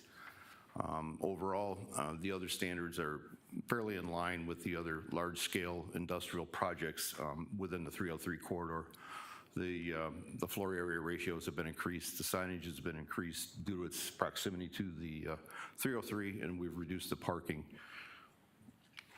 That's largely in response to the warehousing and distribution orientation of the use. This is the site plan associated with the proposal. Again, we're at the southwest corner of Peoria Avenue and Loop 303. What you're looking at there is the 262-acre parcel, as well as a series of buildings, commercial and industrial use buildings. The frontage along Peoria Avenue would be devoted to commercial uses. You can see those kind of detailed in red at the top of the screen. That's about 65,000 square feet of commercial use. The remainder of the site would be devoted to industrial uses, approximately 3.4 million square feet distributed through a variety of different structures, excuse me. You can see from the slide that the access to the site is barricaded somewhat by the Loop 303 location immediately east. To the south of the site, you have Olive Avenue and a paralleling railroad track that basically barricades that part of the site. So access to the site is confined primarily to Peoria, the commercial uses, the commercial driveways that have been planned along Peoria, as well as to Cotton Lane. There's a series of industrial driveways that would be developed ultimately as part of the improvements to the property as it develops over time. One thing I guess you should point out is that we're not annexing anything, any right-of-ways as part of this project. This is simply an annexation of private property. The adjacent roadways are governed by, primarily by Maricopa County. A large chunk of Peoria Avenue is also part of a right-of-way that belongs to ADOT as part of the interchange there at Peoria and Loop 303. And the remainder of it is under Maricopa County's Rain. They are requiring a dedication of 65-foot right-of-way along Peoria Avenue, and that would be, half-street improvements in tandem with an overall improvement project of Peoria Avenue that's being planned collaboratively between the City of Surprise, Maricopa County, and ADOT. I don't have any a timing on that project at present, but they would be conducting these improvements hopefully in tandem with that project overall. On Cotton Lane, there's also a requirement for the dedication of 65 feet, as well as the installation of the east half of the street improvements as part of this. Once again, there's no access along Olive Avenue. It's barricaded by the railway. One thing I guess I would also point out is in your staff memos, staff report, we mentioned a flood issue at the northwest corner of the property. There's a FEMA flood zone, Zone A, 100-year floodplain that occurs within the right-of-way of Cotton Lane.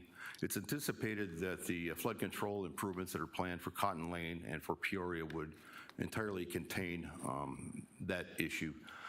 One thing we point out, however, is that if we get through the design review process and the applicant gets out in front of those improvements, there's going to have to be some interim measures probably to keep the sheet flow off the site where the buildings are constructed, but that's something we would be reviewing through the permitting process. This is the palette of architectural elevations that the applicant has submitted basically to guide the design review process. We'll be pulling from that when we're looking at those building elevations as they come to us in the future. With regard to public notice, the applicant conducted a neighborhood meeting online on September the 15th. They've also notified people within the perimeter of the area, and there were a few comments received. I don't think staff received any. I did receive a phone call, I believe, a few months back when we first got started, folks concerned about the size of the buildings and the truck traffic along Cotton Lane. And certainly Cotton Lane, as the industrial projects are developed and the driveways occur, there will be an increase to truck traffic along that portion of Cotton Lane. Cotton Lane. The hearing this evening has been advertised. The site's been posted, and the typical notifications have been generated.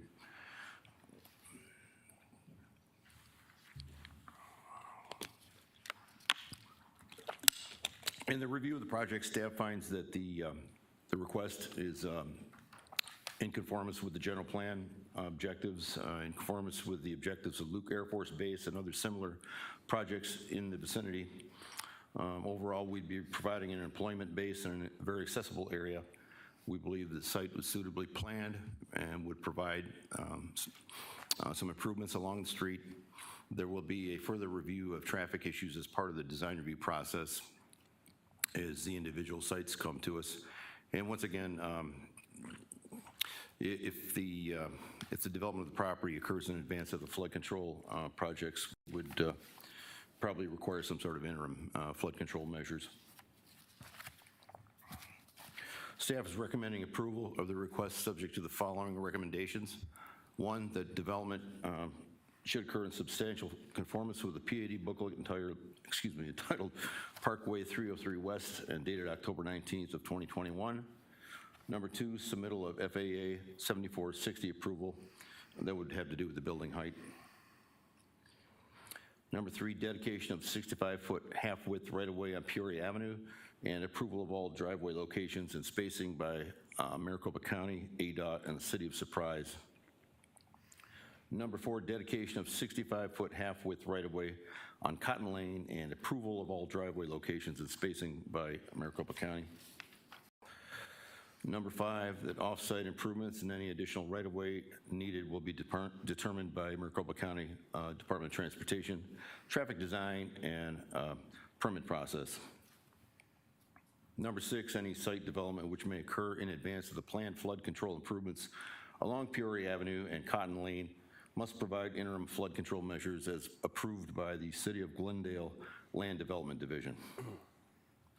Mr. Chairman, it concludes my presentation. I'll be happy to respond to whatever questions you may have. Commissioners, any questions for Mr. Gellert? Mr. Gellert did a great job. Thank you, sir. Would the applicant or applicant's representative like to add anything?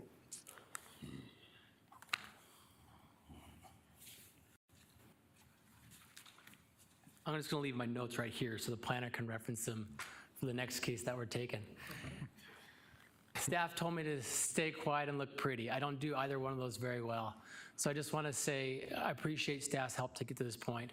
A project of this scope and this size, 3.4 million square feet of jobs is tremendous, but an opportunity to place retail along our northern edge directly next to the City of Surprise is even better. We really think we can vitalize this area and bring in the types of things you've expected for a long time. We can't get there without the help of your city management and your staff that have worked closely with us to bring us to this point. And I think the opportunity to begin here and hopefully the next phase on the east side of the freeway will be a delight. So I appreciate your attention and your accommodations tonight. And your name and address? Adam Baugh, 2525 East Arizona Circle. Thank you, Adam. Chairman, Commissioners, any questions? I have a question for Adam. You almost got away. There's a lot of these large buildings going along these small streets. And I brought it up the other day, is why isn't the developer thinking of having an inside road instead of interfering with the roads that residents use? To me, that would be a huge cost savings where you would have the inside road of your lot next to the property line. And you could still go to each one of these openings in between the buildings. Sure. I'm seeing a lot of this, and every time I'm hearing this is a concern because I can see these neighbors being a little, upset about trucks going down the road that they should never be there. So have you ever considered doing that? Yeah, we have. We've looked at it a few times. In most instances, they're difficult when you have a site like this with single buildings, multi-tenant buildings, and what we've shown you today is really a concept. This isn't the design review application, and much of this will be driven by the users as they manifest for the property. But when you bring in let's call it a frontage road like that, you're mixing in customer traffic, employee traffic, and truck traffic, and users in the market want to have those separated so you don't have conflicting movements on site. I understand that, and I've worked in a warehouse out on Buckeye Road. Yeah. And they have the traffic on the inside, and it has never been an issue. So I'm just kind of like wondering why we are, causing this problem. This is like the third or fourth one where we've seen where I could see where it'd be easily, putting an inside road there and then wiping out half of these entrances to this property.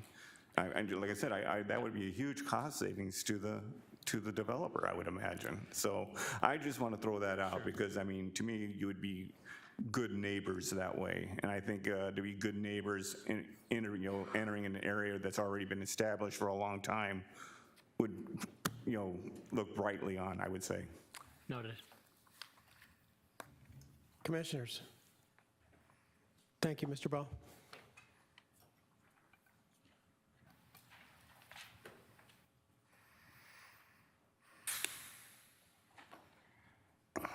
I have not received any speaker cards on this issue. Are there any folks in the audience that would like to speak on this item?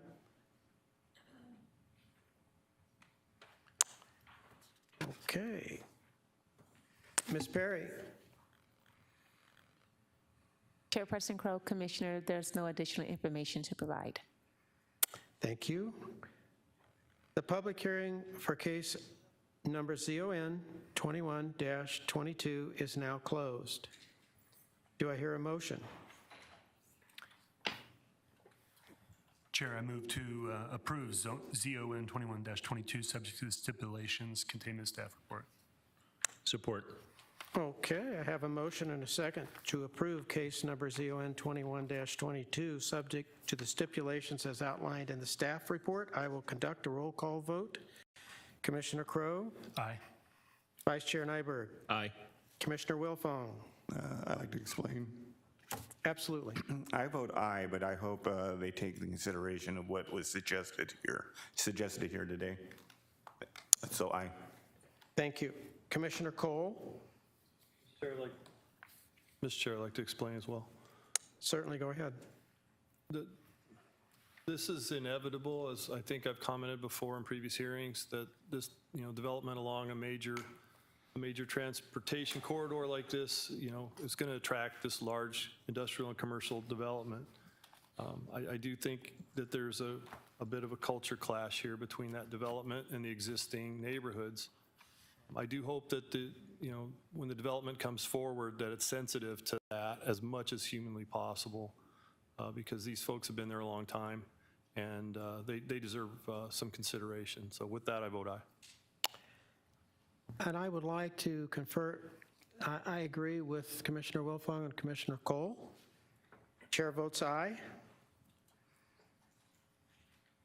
Case number ZON 21-22 has been recommended for approval, subject to the stipulations as outlined by the staff report. Mr. Gruber, what are the next steps? Chair, members of the commission, your approval of ZON 21-22 is not final. Your recommendation will be forwarded to the City Council. Thank you, Mr. Gruber. Our next agenda item is case number ZON 21-21. Mr. Geller. Once again, Mr. Chairman, members of the commission, ZON 21-21 is a request for approval of a planned area development to be known as Organics Loop 303. The subject property is 75 acres located southwest corner of Bethany Home Road in Saraville. Specifically, the request would be a rezone from the existing Maricopa County zoning designation of RU43 to planned area development to enable the development of a industrial center. The applicant is Michael Bushbacher with Hunter Engineering. This is the vicinity map. Once again, the site is located about 15 miles west of City Hall along the east side of the 303. It's at the hard corner of Saraville and Bethany Home, southwest corner. This is a depiction of the subject property, the crosshatched area. This is a representation of incorporated areas in the vicinity in yellow. Everything else is in white. You can see most of the neighbors are still unincorporated. There's areas, the Saraville Logistics Project is located immediately north of the subject property along Bethany Home Road. There's also an M1 zoned property to the west, the south half of the property. This is the relationship of the site to Luke Air Force Base. You can see within the area designated by the Glendale General Plan as appropriate for Luke compatible land uses. One of the obvious things here is there's no residential development that would be permitted within this area. We've been encouraging largely commercial and industrial activities within that vicinity. This is the depiction of the property from an aerial perspective. You can see it's pretty much all large lot agricultural and very few residential uses nearby.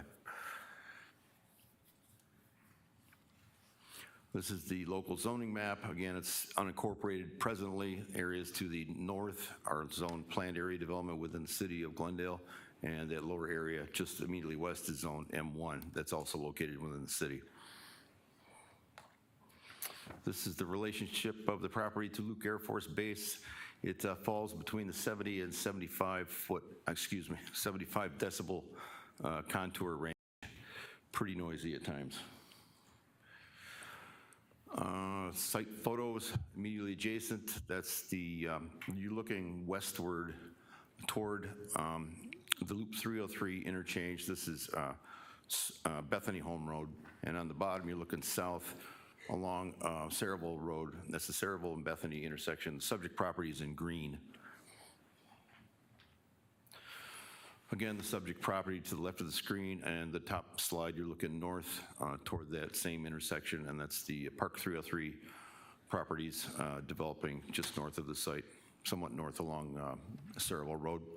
And the bottom slide is the southeast corner and to one of the only residences in the area.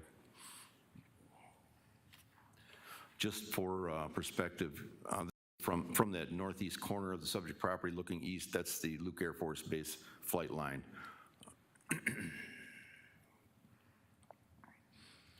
The planned area development submitted by the applicant supports basically M1 or light industrial and C2 general commercial uses.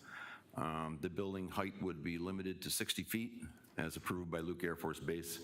And once again, like many of the other industrial proposals in the area, we've increased the floor area ratio as well as the signage allowance based on its location near the 303 and reduced the parking requirement. This is the site plan. Once again, we're at the southwest corner of Bethany Home Road and Saraville. The applicant is proposing 2 fairly large industrial buildings totaling over 850,000 square feet. Bethany Home Road is a public right-of-way. We're asking for dedication of 55 feet of right-of-way and half-street improvements as part of this project. Saraville is unincorporated and will stay unincorporated. It's not part of the annexation. It's under the jurisdiction of Maricopa County. They will ask for a 65-foot right-of-way and half-street improvements as part of this project. The Missouri Avenue corridor is unincorporated and undeveloped at this time. Much of it falls within the Luke Air Force Base no-build zone, where construction of any kind is basically prohibited. That is to say, vertical construction. They may allow the development of a roadway. We don't have anything official on that yet, but we're presuming that that would be the case at some point.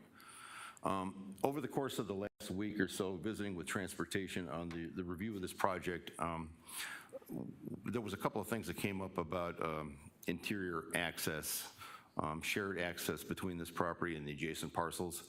It's something that has been unaddressed to this point, and in the review of this again, most recently, we've come up with a couple of additional stipulations that do not appear in your packet at this time. They're in the interest of guaranteeing shared access to the adjacent parcels, and I'd like to kind of run through that with you briefly. Oops. Again, this has to do a lot with the location of that M1 parcel to the west of the site and the south half. What we're proposing is a couple of shared access routes between these parcels, one specifically along the west edge of the yellow rectangle as well as the south edge. It's depicted here in this graphic. What we would like to see is a 45-foot common access private easement that extends south from Bethany Home to Missouri as part of the action this evening, as well as a requirement for a 45-foot common access private easement along the Missouri alignment as well. This is, again, the palette of architectural elevations that have been submitted by the applicant that's intended to guide the design review process as those projects come forward. Once again, the applicant conducted an online neighborhood meeting at the beginning of September. I don't believe there was any public participation in that. We have not received any responses that I'm aware of, no opposition to the project proposal whatsoever. The hearing this evening was advertised and notified in all the usual methods. Staff's finding is that the proposal is compatible with the Glendale General Plan, Luke Air Force Base, and other similar projects in the area. It's basically establishing an employment center right off the 303 where it's very accessible. We believe the on-site traffic would be adequately planned with the addition of these shared access routes. We believe the site has been suitably oriented, suitably planned. They're providing screen walls to enclose the truck docks, as well as landscaping along the streets to beautify the street frontages. Staff's recommending the proposal be approved, subject to the following: development in substantial conformance with PID booklet entitled Organics Loop 303, dated October 22 of 21. Submittal of the FAA 7460 approval. Number 3, dedication of a 55-foot right-of-way along Bethany Home Road, as well as any additional right-of-way that may be required as part of the design review process. That's basically in response to driveways and turning movements. And construction of all related half-street improvements. Number 4, dedication of right-of-way along Saraville Avenue and all related half-street improvements required by Maricopa County. And what we'd like to do is strike stipulation number 5 and replace it with the following. Recording a 45-foot common shared private access easement along the west property line from Bethany Home Road to Missouri Avenue. and record a 45-foot common shared private access easement for the Missouri Avenue alignment from the west property boundary to Saraville Avenue. Mr. Chairman, that concludes my presentation. I'll be happy to respond to your questions. Commissioners, Commissioner Cole? Mr. Garrett, thank you for your presentation. The no-build part of this parcel is also being annexed into the city of Glendale? Yes, it's part of their property. Thank you. And just for my knowledge, future knowledge, we've done a number of these annexations that don't include the McDOT unincorporated roadways. As you know, we forecast out this area filling into the city of Glendale at some point. It's typical to come back with an action, and maybe Ms. Perry can answer, to bring those roadways into the city of Glendale? Well, that's something that's handled differently by different jurisdictions. Tabitha could probably respond to it better than I can, as far as how it's been done in Glendale. The thing about not annexing is you don't have to maintain it. You also don't have control over it. That was my thinking, so I appreciate the answer.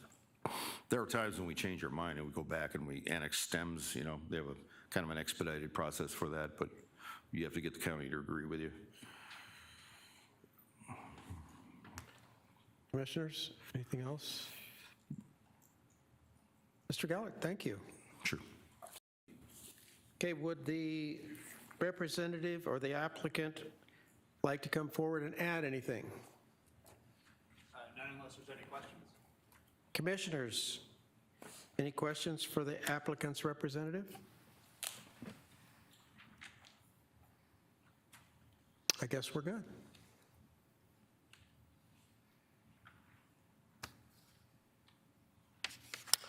Okay, I don't have any speaker cards on this. Is there anybody in the audience that would like to speak on this issue?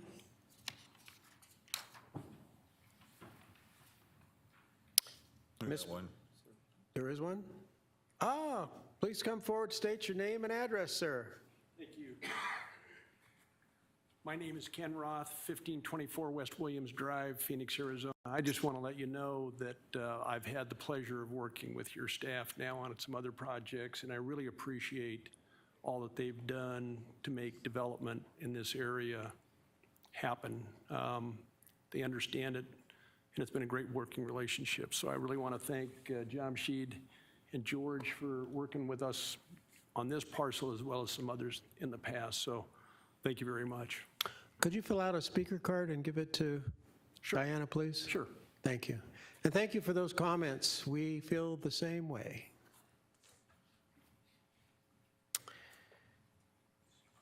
Okay, Ms. Perry, anything else? Chairperson Crow, Commissioners, there's nothing else to add. Okay, the public hearing for case number ZON 2121 is now closed. Do I hear a motion? Mr. Chair? Commissioner Cole? I would move to recommend approval of ZON 21-21, subject to the amended stipulations contained in the staff report and as reported out by Mr. Gaylor. Do I have a second? Support. Any further comments? Okay, I have a motion and a second to approve case number ZON 2121, subject to the amended stipulations as outlined by the staff. I will conduct a roll call vote. Commissioner Crow? Aye. Vice Chair Nyberg? Aye. Commissioner Wilfong? Aye. Commissioner Cole? Aye. Chair votes aye. Case number ZON 2121 has been recommended for approval, subject to the amended stipulations as outlined by the staff report. Mr. Gruber, what are the next steps? Chair, members of the commission, your approval of ZON 2121 is not final. Your recommendation will be forwarded to the City Council. Thank you, Mr. Gruber. Our next agenda item is case number ZON. Mr. Chair? Yes. Would it be appropriate to ask for a short break? Absolutely. Let's take a 10-minute break. Thank you, sir. Okay, we stand adjourned for 10 minutes.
Okay, welcome back. We will reconvene back into our commission meeting.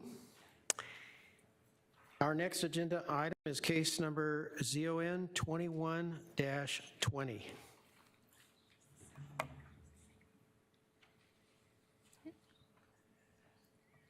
Ms. Lavelle. Diana, which?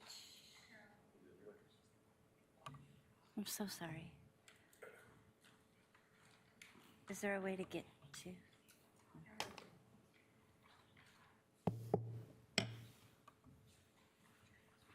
Arrow down.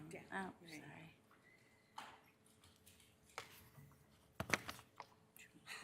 All right. I apologize. Not a problem. Good evening, Chairperson Crow and Commissioners.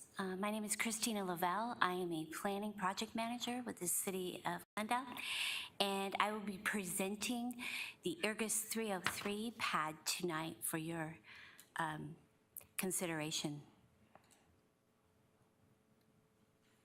The request tonight is to rezone approximately 63 acres from M1 Light Industrial to PAD Planned Area Development. The applicant is Rod Miller with Ryan Companies, US Inc.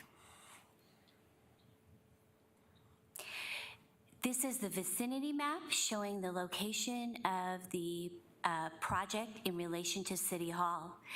It is south of the southeast corner of Cotton Lane and Northern Avenue.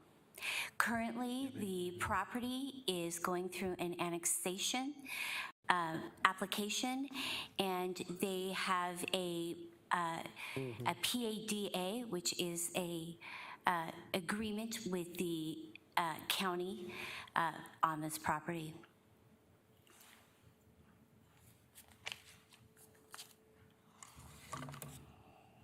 The general plan designation for this area is regional mixed use. This is an aerial map that shows the property in relation to other properties surrounding it. Currently, it is to the west, it's Maricopa County.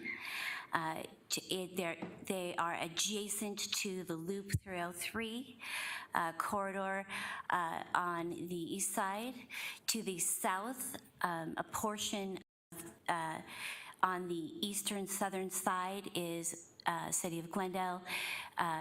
Also to the south is Maricopa County, and the property to the north has just recently been annexed into the city. This is the Luke Air Force Base noise contours map. This shows that this property is well outside of the Luke Air Force Base noise contours of 65. Just so you know, at this time, this property is currently, it is zoned IND 1 and IND 2 with the Maricopa County. Once the property is annexed into the city, it will receive an M1 light industrial zoning, and then it will revert if the council approves to the PAD. So some of the development standards for this property within the PAD, the applicant is taking on many of the same land uses of M1, M2, and C2. They have deviated from some of the development standards, one of which is the building height. The building height is being proposed at 100 feet. Now, this has been set before Luke Air Force Base has approved this. They have reviewed this and approved it.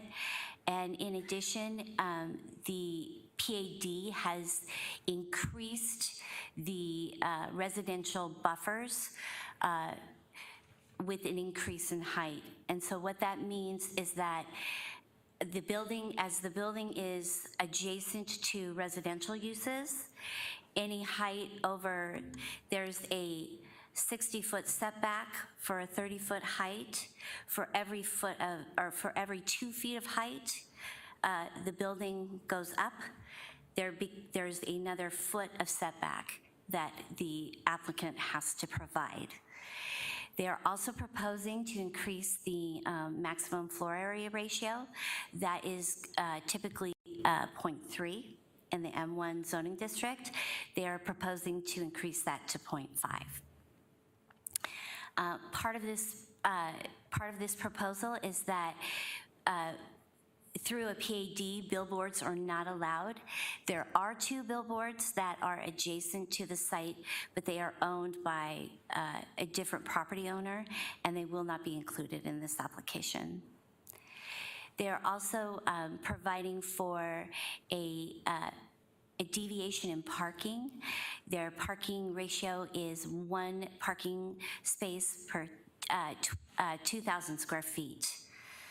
And then they are asking for a deviation in the landscaping buffer, the front setback, with the caveat that they do have the increased setbacks for residential, and then a deviation in the parking stalls. Here is just kind of a depiction of the site plan. This is a conceptual site plan, so there has not been a formal application for design review at this time. However, this is what could occur on site. This shows that the property is gaining access directly off of Cotton Lane, which is controlled and maintained by Maricopa County, and that they are tentatively proposing 3 access points along this road.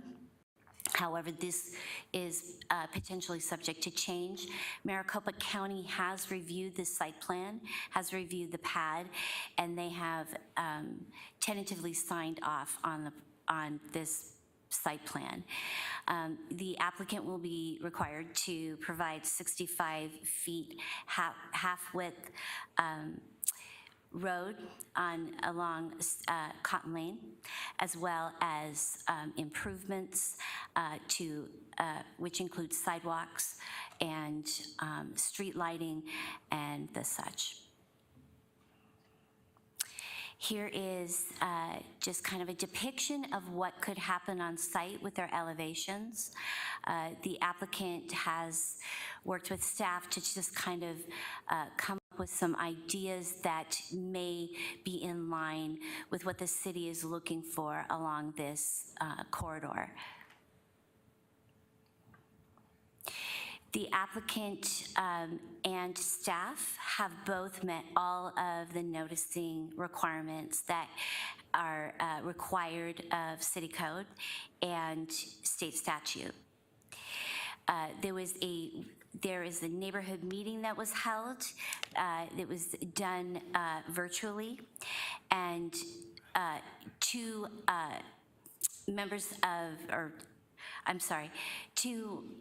neighbors attended and just asked some general questions on jobs and traffic and just things of that nature. There was, at this time that I created this PowerPoint and the staff report, there were 3 comments that were received. I'm sorry, there was 1 more comment that was received via email, and they had made excuse me, I'm sorry. They had had some concerns about traffic. They had some concerns about view sheds and also this use. Additionally, the applicant received some additional comments. They are included within your packet.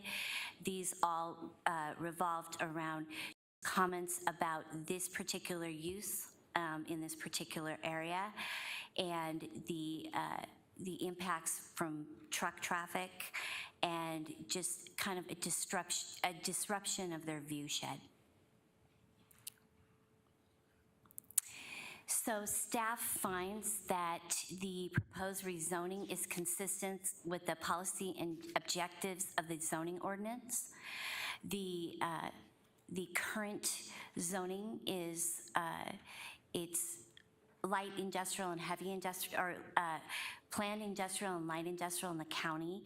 And so this rezoning is consistent with that light industrial use.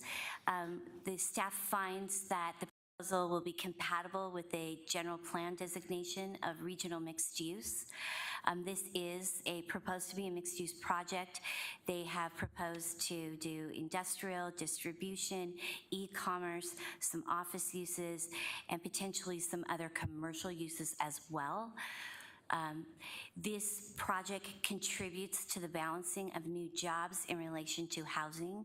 This project is going to provide multiple jobs for the city of Glendale.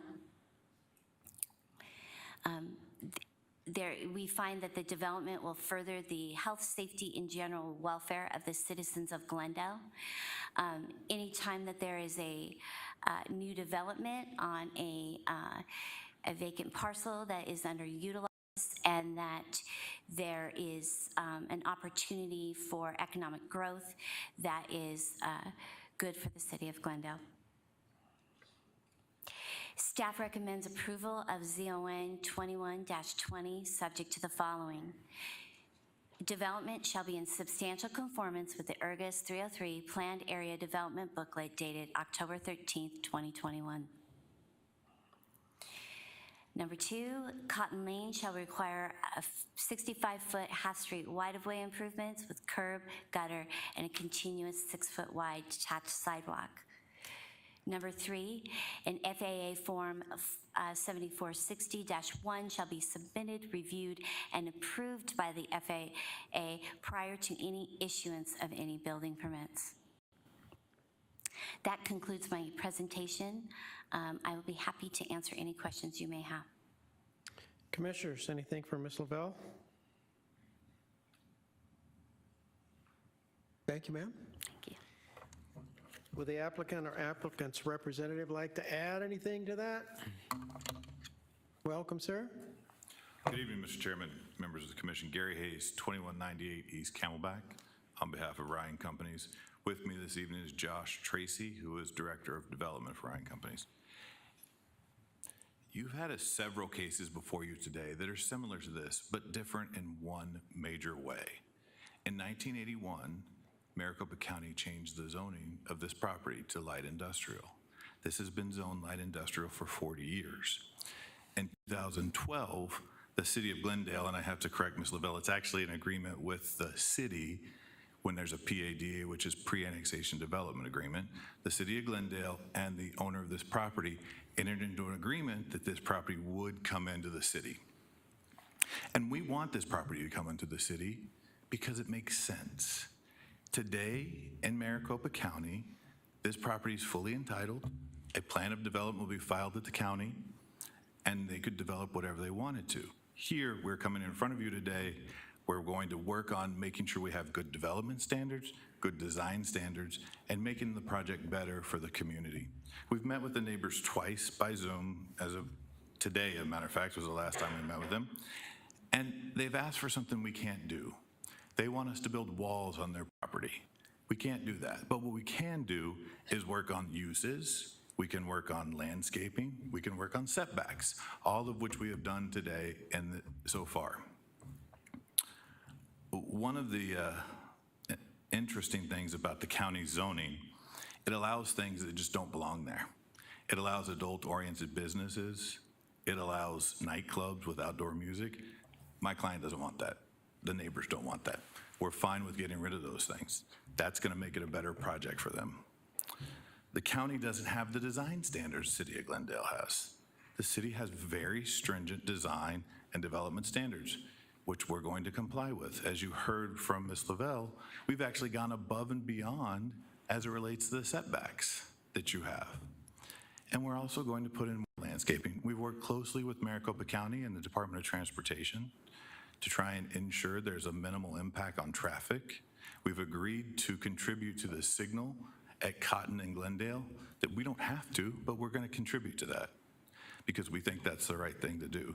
So what you have before you today is something that makes sense to come into the city. It makes sense to come in with the zoning it already has and in a development that will occur in a way that it should occur. That's all I have, and I'm available if you have any questions. Commissioners, any questions? Mr. Chair. Commissioner Cole? Hello, sir. Just looking at your submittal, there's some language under infrastructure that infrastructure, utilities, and access. It talks about development of new local public safety resources, and says once annexed into Glendale, the site will employ new City of Glendale service for fire and police and will seek private partnerships for water, sewer, and to minimize impact to the city. With regard to those public safety services, what are your expectations for service delivery as far as a timeline goes? Do you have an expectation? No, I don't think there is an expectation through the chair. I think as it relates to coming into the city, you get the services that cities provide. As it relates to utilities, of course, part of that pre-annexation development agreement included Global, which is then sold to EPCOR, so we have that taken care of. I think the expectation is when you go into cities, you get city services, which is police and fire. There's no other expectation beyond that. Sir, I do happen to agree with that statement, and so that's why I found, it included in this submittal a little bit troubling just because of proximity of those services to this area of the city. Sorry to editorialize, but thank you. Commissioners, anything else? Thank you, sir. Thank you.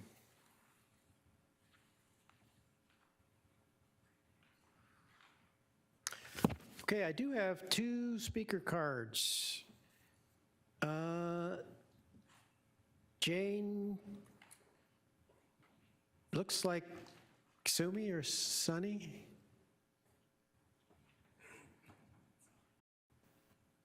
Come on up. State your name and your address, please.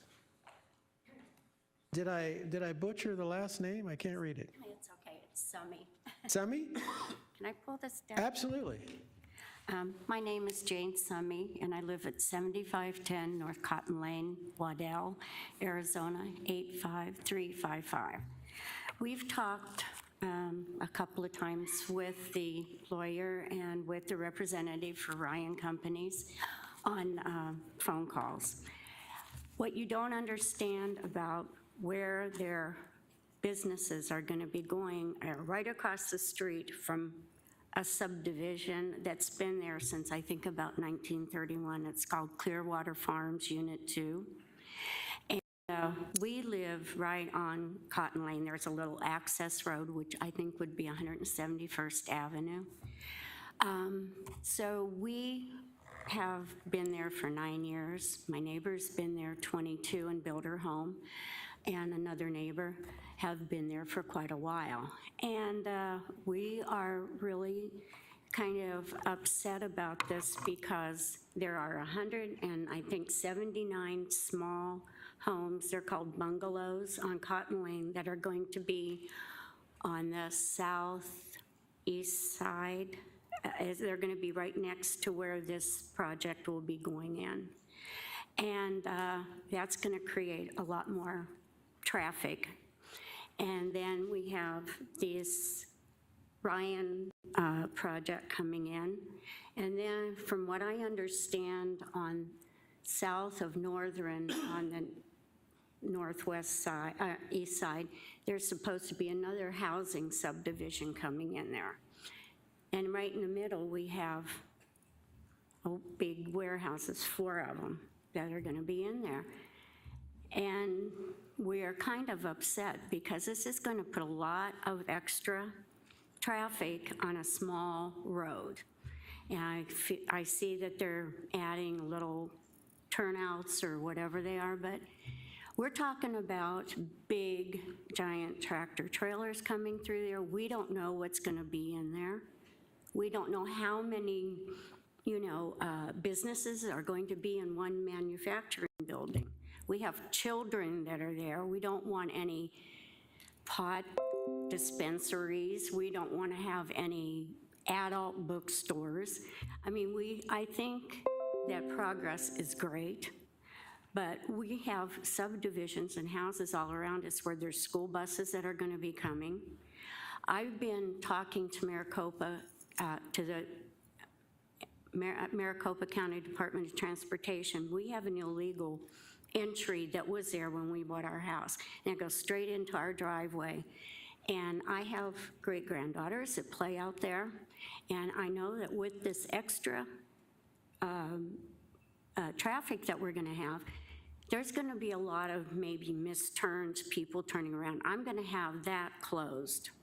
I'm going to have a bunch of dirt put up where that berm is that the railroad has, and I've been talking to them about putting orange wood through, because right now it's not. It just is at the end where Epcor is, and the street has not gone through. And I really think if this proposed project goes through, that really needs to be opened up and made a street.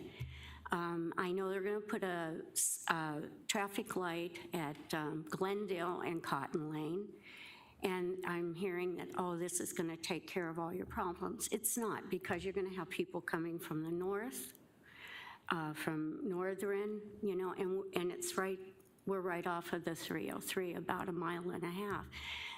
We're a community of horses, cows, sheep, and a lot of people do a lot of horseback riding, and yes, we have the desert behind us, but a lot of us are getting older and like to have our little access road there that we can go on.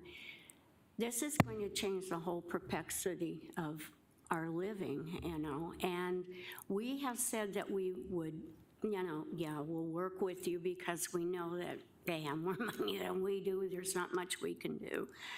But there's a lot of things to think about here, and there's a lot of kids that live on that street, on our little, on 171st, I'll call it. So this is taking a lot of getting used to and a lot of planning. And there is, I don't know, I'm sure Mr. Ryan, not Mr. Ryan, but our guy that's been talking to us on, when you come in on Glendale off of 303. You got about a minute to go.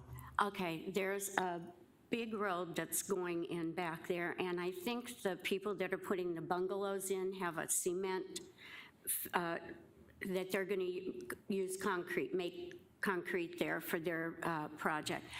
Why can't they have their trucks routed? Why can't they make a deal with these people that they can have those large trucks come back down there to come into their property in the back, rather than come down a little street that they're going to have 3 entrances for all of this traffic, and I don't know how this is going to work, I mean, we're very conscious about what's going to be happening there. And,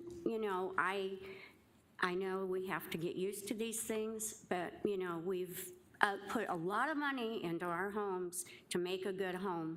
And my husband and I thought it was going to be a forever home. And now I don't know what's going to happen to the property value. I mean, we have good property value right now, but when we get to the point where maybe we can't take care of our home anymore, what's going to happen? We put a lot of love and blood, sweat, and tears into those places, So this is a big concern of ours, and I would appreciate, some consideration maybe on something, anything that we could come up with. Thank you, ma'am. Thank you. Thank you for your time. Thank you for your time. Debbie Hanna, anything new?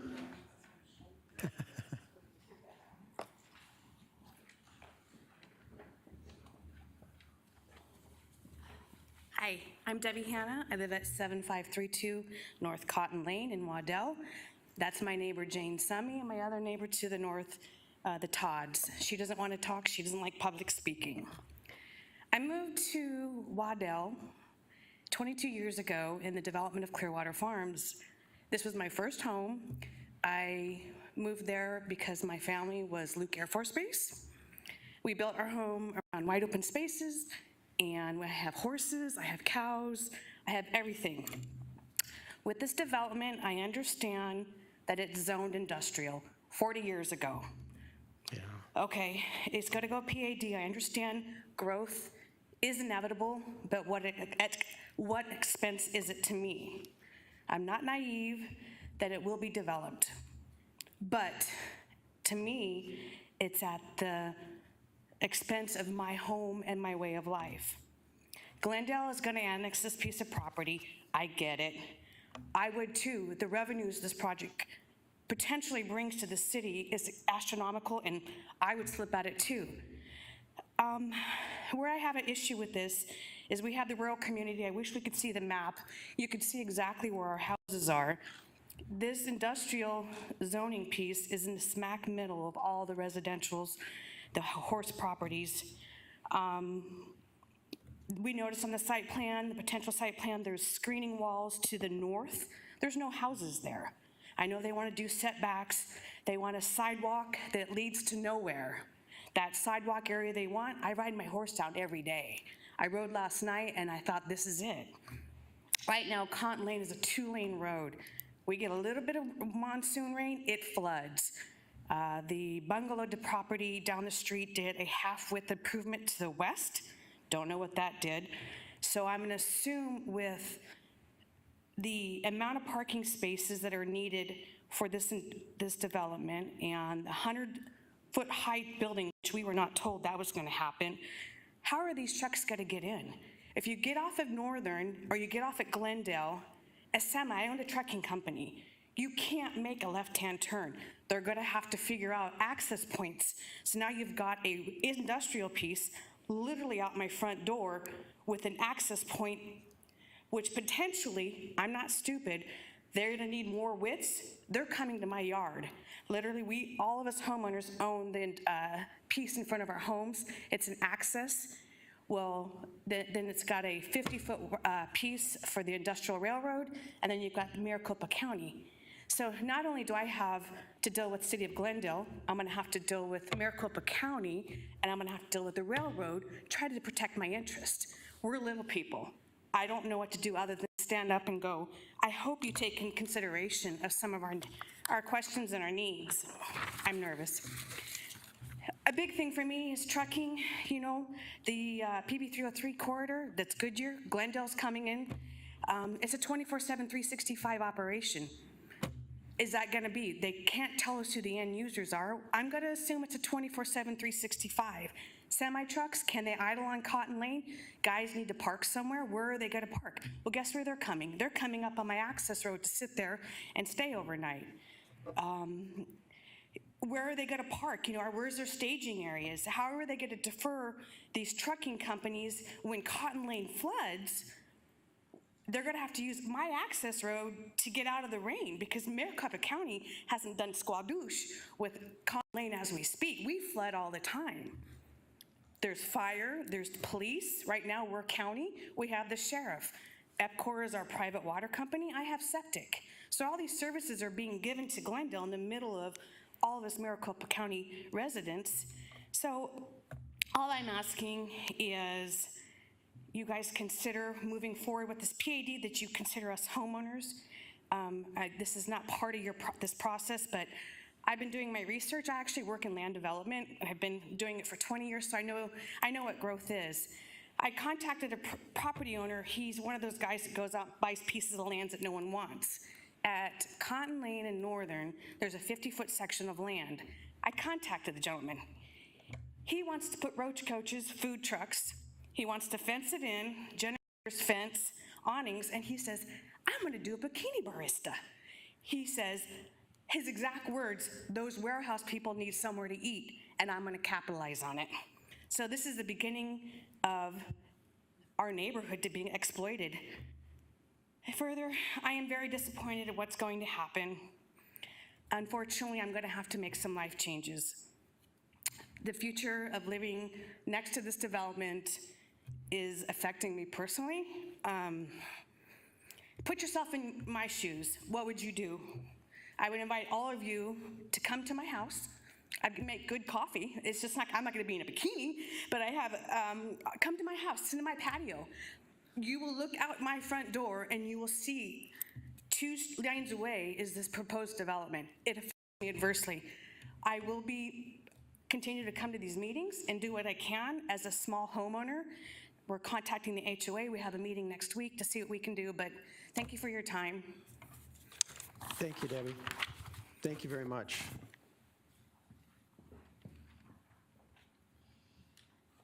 Mr. Haynes, you want any closing remarks? Just briefly, Mr. Chairman, I do want to note that we did meet with them today. We've met with them a week and a half ago. We have told them we will continue to meet with them, both the people that spoke to you tonight. We do want to be a good neighbor to them, and we are trying to work on things that will do that. They asked us today if we could explore getting other ways to get north or south. So we have agreed to try and reach out to the other property owners, see if there's a way we can get a secondary access. Not sure if we can, but we're going to try. And I think that's important. They also asked us today about design and colors. We said we'd work with them on colors and design. It's important to note that we are improving our side of Cotton to 65 feet. We are putting in a sidewalk, and that's a standard that's the City of Glendale standard, which is part of what I discussed earlier about making sure it's a quality development and following your design standards. So please know that we are working with them. We will continue to meet with them and trying to address any issues that we can address with them. Thank you very much. Commissioners, any questions? Well, keep in mind, everybody, that this is a zoning case. We're simply changing the zoning. We're not setting exactly what's going to go on the property. It's a rezone. So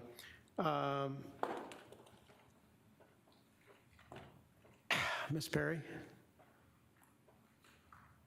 Chairperson Crow and Commissioner, just summarize it. And I think it's worth restating that the application before you is for the rezoning. So based on the general plan, land use designation for the regional mixed use, the PAD will be consistent with that. The property, as you are aware, is in the county. It's going through annexation. With that being said, if the property was to be developed in the county, the type of land uses that are being proposed in the PAD would be the same type of land uses in which the developer, property owner would be able to develop in the county. So what I'm basically saying is whether the property was in the county or the property was in the city, the type of land uses within this rezoning request would be consistent. So if you get industrial in the county, warehousing, distribution, you will receive those type of land uses within this PAD. The applicant and staff has indicated that we've taken measures within the PAD to take in consideration to the residential existing homes. So with the landscaping buffering, with the additional setbacks with the building as the building goes higher in height.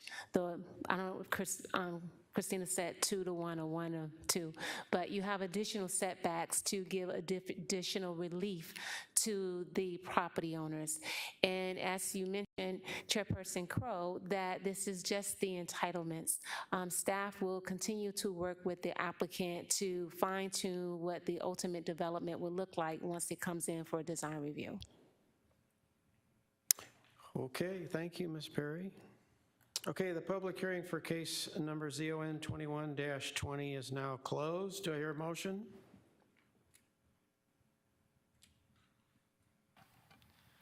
Chair, I recommend we approve ZON 21-20 subject to the stipulations contained in the staff report. Support. Are there any further comments on case ZON 21-20? Okay, I have a motion and a second to approve case ZON 21-20 subject to the stipulations as outlined in the staff report. I will conduct a roll call vote. Commissioner Crow? Aye. Vice Chair Nyberg? Aye. Commissioner Wilfong? Chairman, an explanation? Absolutely. We have a raw piece of land here it seems to me if you stay off Cotton Lane, a lot of these people will probably not even bother you anymore. So I would hope that you become a good neighbor and stay off Cotton Lane. I vote aye. Commissioner Cole? Mr. Chair, I'd like to explain my vote. Certainly. This certainly isn't a reflection on Ryan Company. I think they're a good developer from all appearances. And I certainly do not have a problem with these large developments, especially in the noise contour. I think that's, it's not a residential opportunity. And some of the other actions we've taken, neighbors have either chosen their right not to participate or have sent comments that aren't impactful, but the comments tonight are impactful to me. I think we are obligated to be good neighbors. And I think in proximity, even with the setbacks and even with the accommodations for increased height, the 100-foot rooftop in the PAD, in this close proximity to the houses, I just can't, I just don't think it fits. And so in deference to the neighborhood, this size of a building, I vote nay. Well, as the chair, I echo the comments from Commissioner Wilfong. I would hope that the applicant would continue to work as well as staff with the folks to try to bring this as close as they can. I mean, obviously, it's not probably not going to be a 100% concurrence by the neighborhood, but we need to be cognizant of the neighborhood. And I do appreciate that this is a zoning application and there's really nothing set in stone other than the zoning. And staff has already acknowledged that they would continue to work with the applicant and the neighbors. So chair votes aye.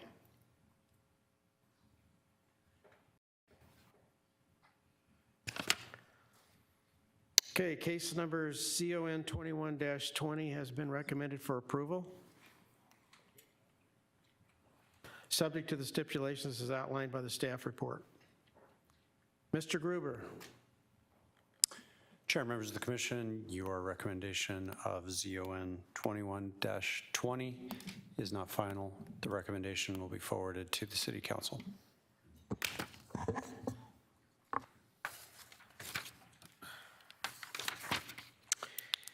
Okay, our next agenda item is case number ZON 21-12. Ms. Lavelle.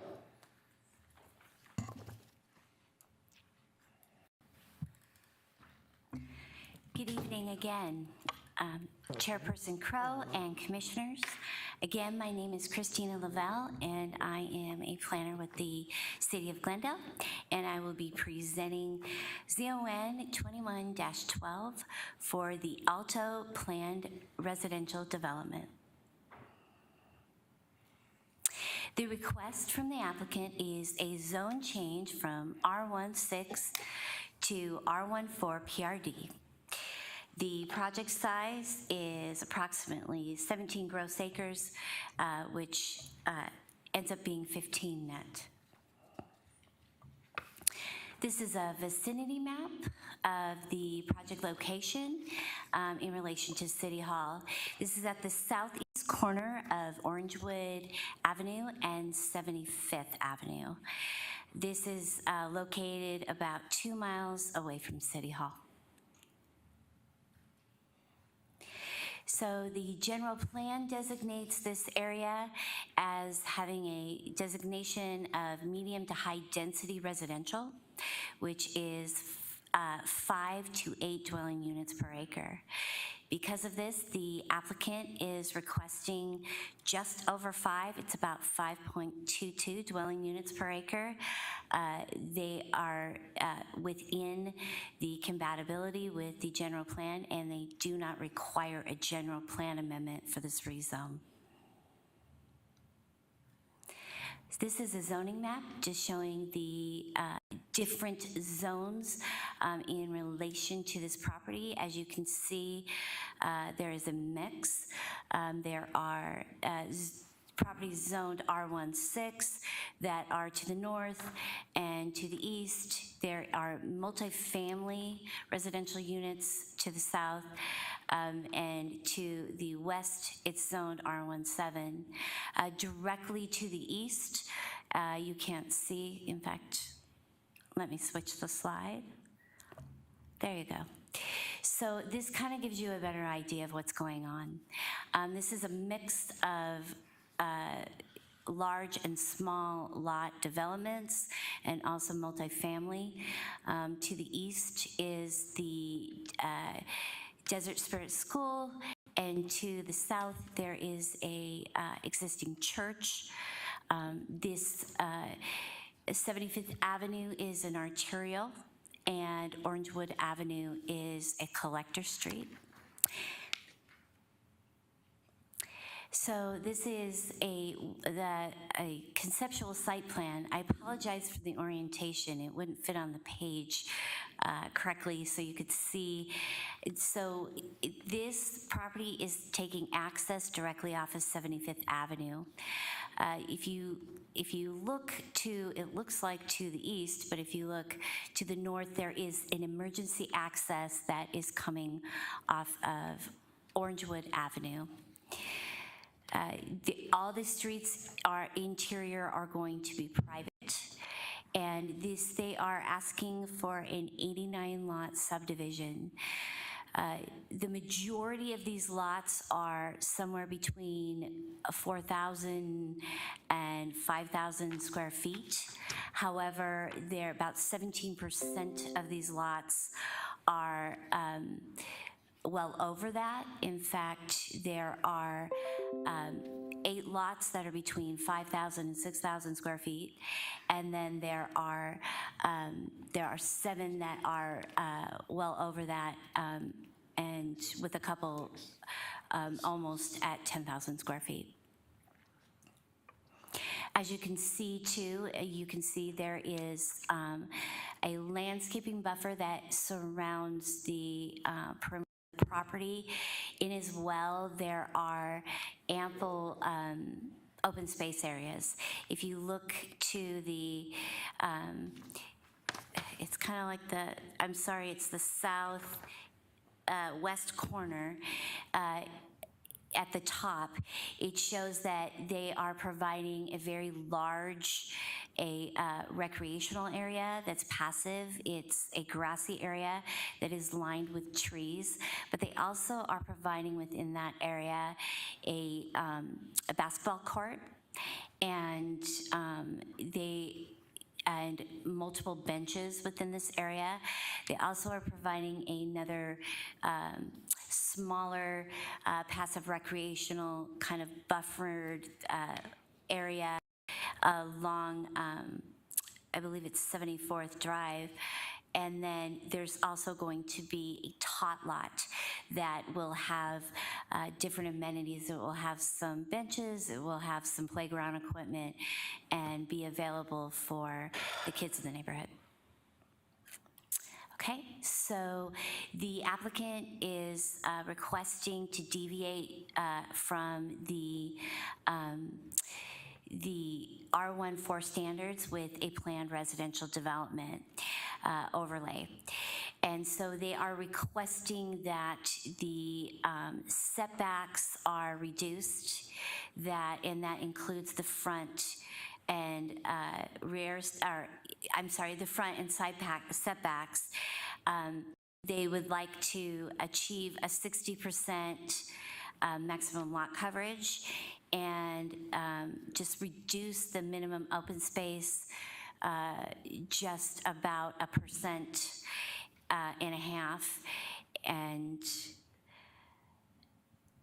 and that is kind of it on that. So with the PRD, what we look at is that we look at the development on whether or not it is a kind of more of a they will ask for things, and they will give the city amenities and different things with that. So the applicant has, and just excuse me for one moment. The applicant has actually, they have satisfied all of the noticing requirements, and as well as staff for the state statute and for the city zoning code. There was a neighborhood meeting was held via a Zoom meeting was held, and one comment of opposition was received. The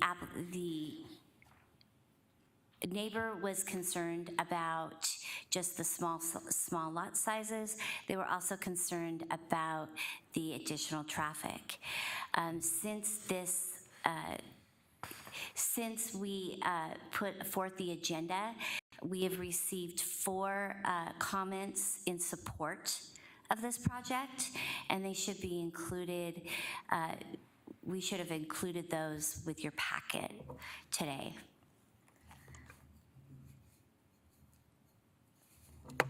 So the findings and analysis. So staff has found that the proposal will provide a viable use to an underutilized and vacant site. It actually meets the objectives of the planned area, or the planned residential development overlay, which encourages imaginative and innovative neighborhoods by providing greater flexibility in design. This neighborhood provides a number of medium, small, and large lots, and it provides ample open space and a sense of community. Staff also finds that it encourages a provision of open space and recreational facilities that is required of all PRDs, and that they are providing ample amenities in the way of tot lots, interspersed like picnic equipment, benches, and a basketball court. Staff also finds that the project's overall density at 5.22 homes per dwelling units per acre is consistent with the current general plan designation of medium-high density residential 5.0 to 8.0 dwelling units per acre. Staff also finds the proposal will support the City of Glendale general plan land use element LU2, that there is a transition and buffer areas between unrelated uses. 75th Avenue and Orangewood provide a natural buffer between the proposed development and neighboring subdivisions, which are built at a lower density. Staff also finds that the proposal support the general plan housing element goal HE6. The property is located within 3 miles of Loop 101 and is nearby the employment centers such as Westgate. This supports a live-work environment where the employment opportunities of Glendale support the housing market and vice versa. Staff also finds that the proposal will support the City of Glendale General Plan Goal CRR2. The property is a smaller infill site that has been underutilized. Currently, it is being used for agricultural purposes, which is actually not a use that would necessarily be supported today. And so this actually provides the opportunity to develop an otherwise underutilized site. Staff also finds that there's existing infrastructure to support this development. This property is located in the southeast corner of a fully developed arterial street, 75th Avenue, and a collector street, which is Orangewood Avenue. Improvements will be made on both of these streets that will improve these roads for the entire city. Staff recommends, or staff finds that the request conforms to the standards and recommends approval subject to the following stipulations. Development shall be in substantial conformance with the development plan outlined in the PRD booklet entitled Alto, dated July 23rd, 2021. The developer will be responsible for improvements along 75th Avenue to include a 6-foot wide detached sidewalk. The developer will be required to provide a 35-foot half-street right-of-way improvement along Orangewood Avenue. This will require improvements to include, but not limited to, curb gutter and a 5-foot sidewalk. A right turn lane, a deceleration lane may be required in advance of the proposed driveway on 75th Avenue, and this will be reviewed and approved during the design review application process.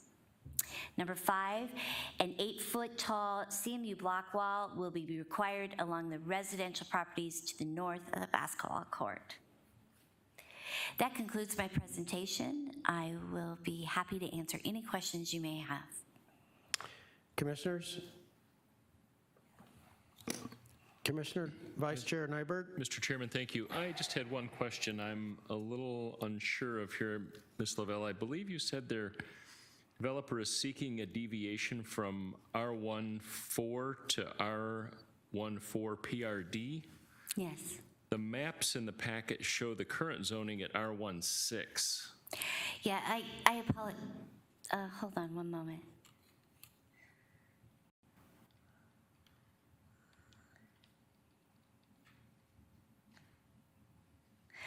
No, it is R16. Does it say something different in the? On page 2. Hold on.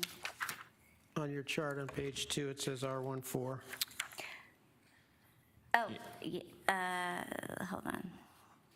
In your... In the staff report?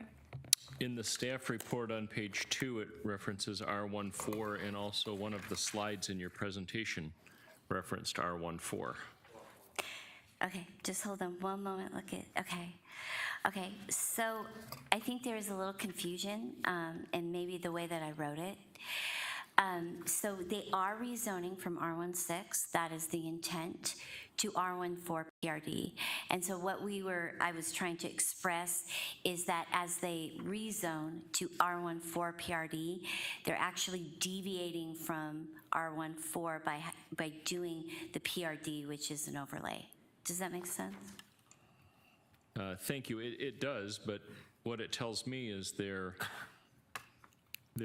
deviating from the current R16 to R14 PRD. Would that be correct?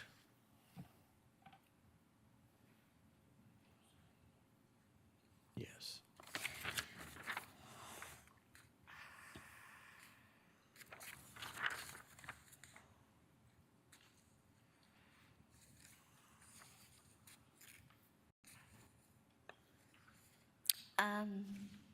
I'm not sure. I'm not absolutely sure where the confusion is.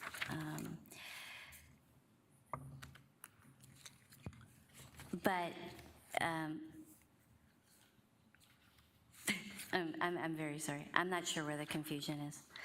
Because as I read it, what I'm reading is that it is zoned R16, and they are asking to rezone it to R14 PRD. But and also, we're just trying to outline the differences between the current R14 standards and what they are asking for as a R14 PRD. Yeah, I think, at least for me, it would be helpful to see what the difference is between the current zoning, which is R16, and the proposed at R14 PRD. That information would be helpful.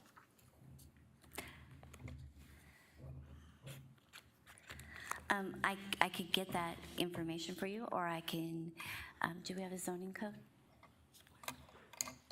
close by? Chairperson Crow, Commissioners, if we could allow the applicant to stand up and speak, and then staff would take a moment to pull up those development standards for R16 to give you that comparison. Is that acceptable? Certainly. Thank you.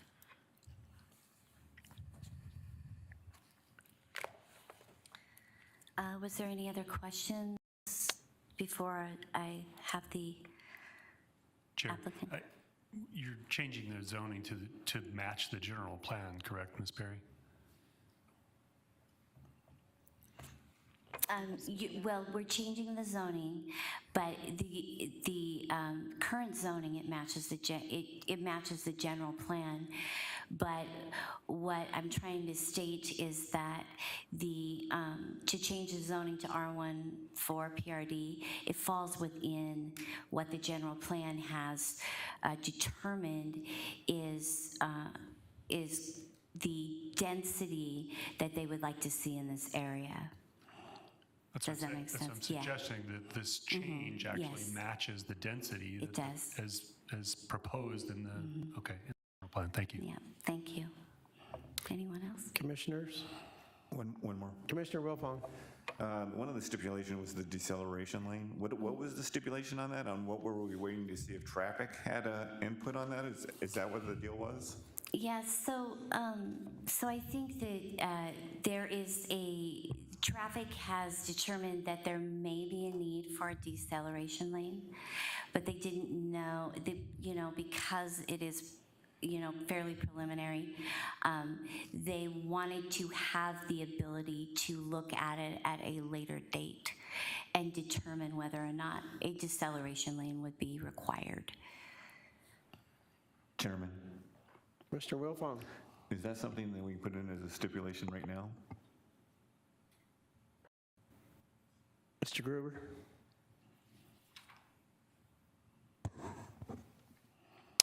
Chair, members of the commission, what does the existing stipulation say? Just trying to find it. A right turn deceleration lane may be required in advance of the proposed driveway on 75th Avenue, which will be reviewed and approved during the design review application process.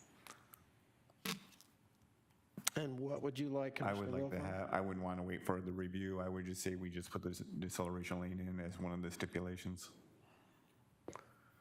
Okay. Chairperson Crow, Commissioners, is it feasible to just have the applicant stand and speak on the application as well? One of the things we want to continue to be cautious of about putting in additional mitigation measures from a transportation standpoint, not knowing the implications that it will have to the project in its entirety. I do understand and respect the concerns that the commission has, but I just would like to remind you that the Transportation Department is part of the development team that reviews this application in its entirety. The Transportation Department does not take these things lightly, and the reason why it's stated the way that it is currently is just to allow staff to continue to work with the applicant to finalize exactly if there's additional mitigations that needs to be warranted for the area. Plus, this is a zoning app. Chairperson Crow, Commissioners, that is correct. Chair, members of the commission, just to echo that, I would caution you against proposing a stipulation that could end up being contradicted by the findings of the traffic department, ultimately just not knowing the way the traffic department may go with this. Plus, Commissioner Wilfong, I'm not sure that this is the right time to do that. This is a zoning app. Well, Chairman, and when she made the comments of that, what they're going to be doing on 75th Avenue, redoing 75th Avenue and Orangewood, since this is, raw land, I mean, this would be the opportunity to discuss it, when you think? I think that's what we're saying, that staff that's exactly what they're going to do. Is that correct? So can we, Chairman, so can we make a recommendation that this commission would like to see a deceleration lane, not make it a stipulation? Chairperson Crow and Commissioners, staff will proceed with caution, understanding that the commission would like for city staff to give consideration to that. Thank you. I think that's good. Okay, Commissioners, anything else for Ms. Lavelle? Thank you. Thank you. Would the applicant or applicant's representative like to add anything?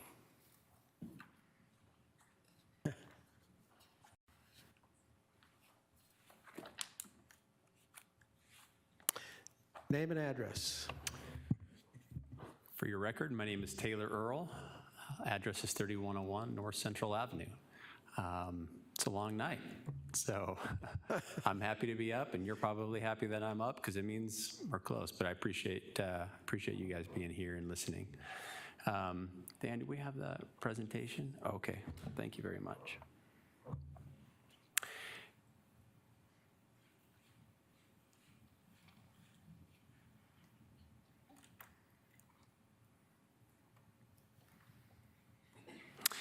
While she's doing that, I would just introduce, we do have the folks here, this great, beautiful contingency of folks here represent some of the landowners. There's a couple of different sibling sets that own the land that's part of this, and so they're here for this, just so as you look out amongst the crowd and you're seeing who's left, that's who that group is.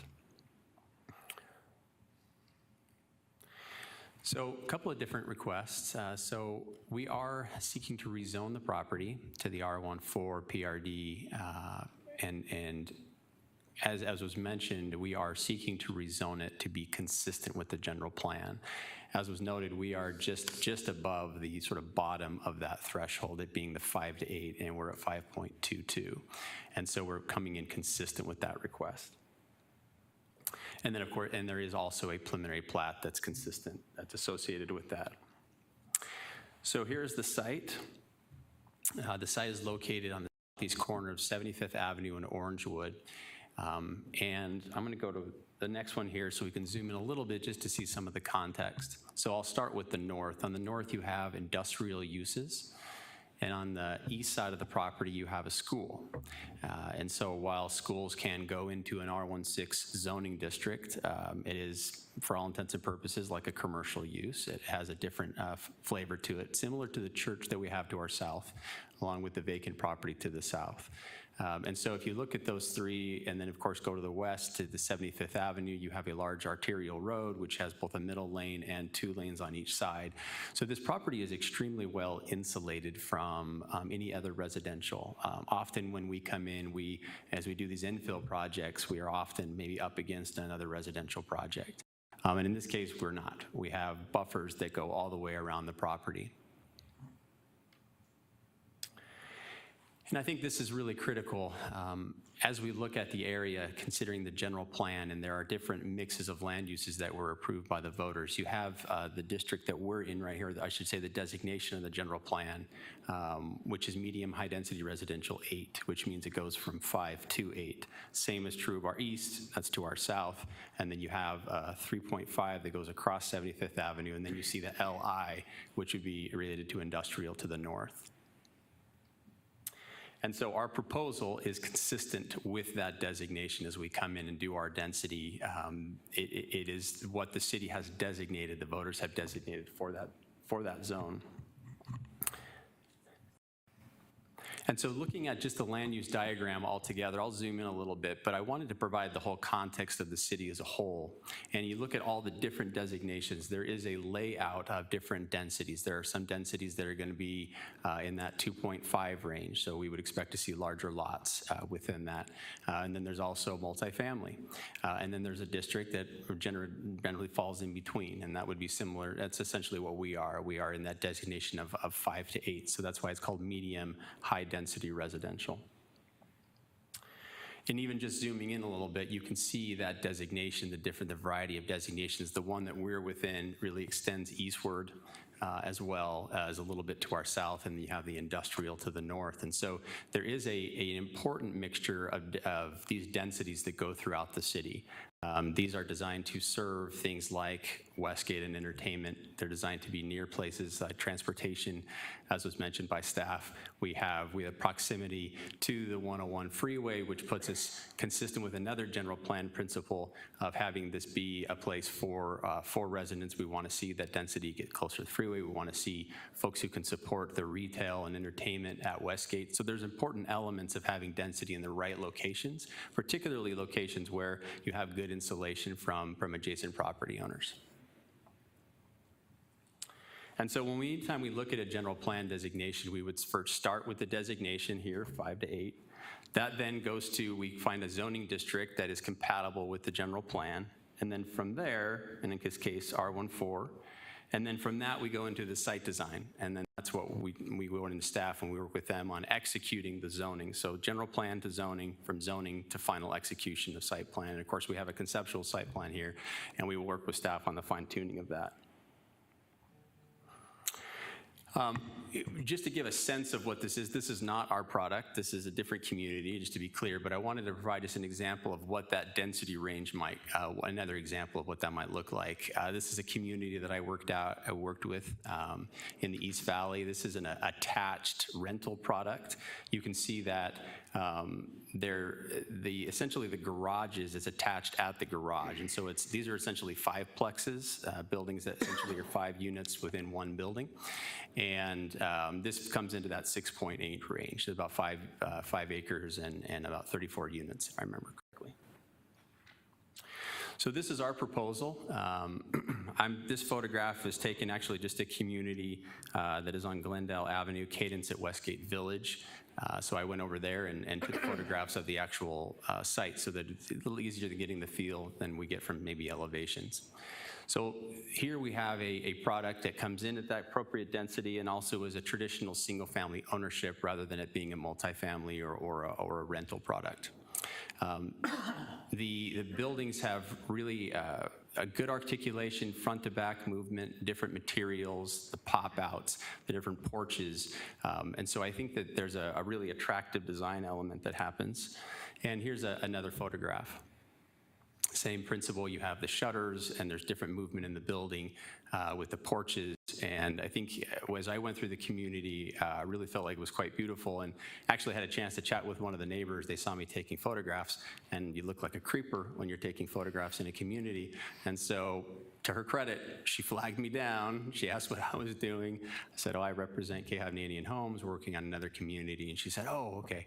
And so then I chatted with them for about an hour. And in the course of that conversation, of course, they were wanting to talk to the warranty department, and I was about as close as they could get. So they chatted with me a little bit. But then I asked them a little bit. I said, well, tell me about how you feel. And they said, we love this home. We didn't expect that we would go. We went to look at the models. We didn't expect that we'd be buying a home that day, but we just fell in love with it. And say we really love our community. This had just finished construction, which is why the trees aren't yet fully grown in these front yards. They just sort of got the gates to kind of close at night with construction traffic not coming through anymore. So I was very impressed with the community. Just feels really nice. Mm-hmm. So this is the layout that we have. I'll just walk you through some of the features, and of course happy to go back to any details of it, but this will, like that community, also be a gated community. We are proposing to have 89 lots. It is a traditional ownership product. The home sizes, always a question that we get asked. They ranged in 1980 to 2640, and what we found is that people want to be able to have a good size home, and this family is no exception that I spoke with. And so that's the range. So all these homes would be a good size. We have both passive and active open areas. There's some large pie-shaped lots. I know that Commissioner Nowakowski appreciates those particularly. We've heard that loud and clear, and so that isn't always possible, sometimes depending on the geometry of a site. But we were able to make it work here, which is why we have, those different variety of lots for some folks who want to have a little bit bigger backyard. It accommodates that. We expect that many of our purchases will be those who want a little bit more of a lock and leave lifestyle. They may not want to have a huge yard, but want to have an outdoor space. And that's not for every buyer necessarily, but we have found that it is a segment of the market that is really valuable, and in an area like this type of density designation makes a lot of sense. Our usable open space is over 2 acres. We worked with staff quantity or the quality of our amenities so that we didn't just have open space that sort of checked the box, but we had very usable open space and well positioned. And I'll just highlight a couple of things. Number one is that we've positioned the gate next to that open space. So right as you drive in, everybody's getting that open space right immediately. So it'll have a really nice sense of arrival. Both the gate swings open, you have a great tot lot right there.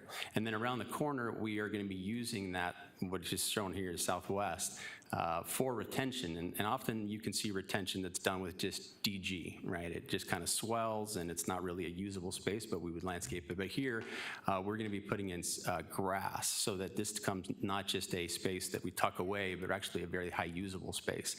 And what we found is that these are some of the areas that get used the most. They're the place where the kids play soccer or frisbee, football. I mean, in my own community, it's the same. I see people using that frequently. And so this sort of unstructured play is really important, but if you don't put grass in it, then it's not play, it's just a retention basin. So we're trying to really make the most of the space. And then of course we have the basketball court that we put in there as well.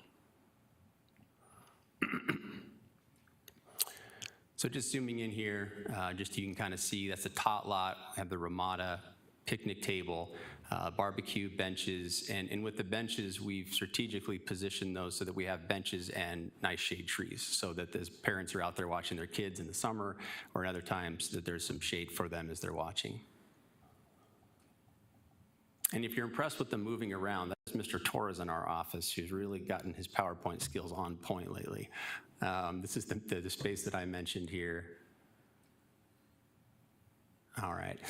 One of the things that we looked at too is we go with the community that's west of 75th Avenue, although there's already a very large space built in with the arterial street.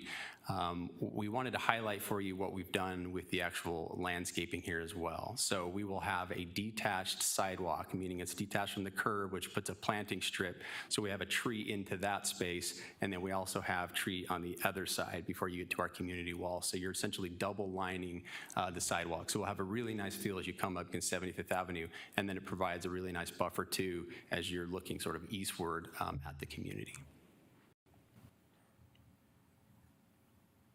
And so that distance there, 77-foot wide strip, and then the 20 to 27-foot landscape strip is a little different as it narrows. And then you have a similar condition up here off of Orangewood, and we will be improving Orangewood, so we'll be adding additional pavement on Orangewood.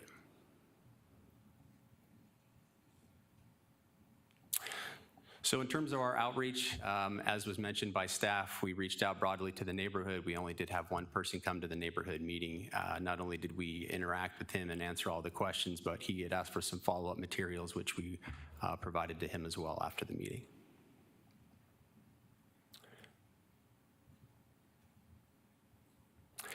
And so really just ending kind of where we began, we know that we've heard the comments from the commission in the past, and we wanted to tell you that we absolutely heard what was said, but tonight's request really is different and then is consistent with the general plan. If we were to do lots any different size, we would actually dip below the designation that the voters approved. And so we think that in this instance on this property, we think this is an appropriate request. It complies with that designation. And with that, happy to answer any questions. I appreciate your time. Commissioners, anything for Mr. Earl? I do have a comment I can say for myself as well as I'm sure Commissioner Nowakowski. Nice job. Thank you, sir. We've got some varied sided lots, nice buffers, nice landscaping. Nice job. Thank you, sir. Well done.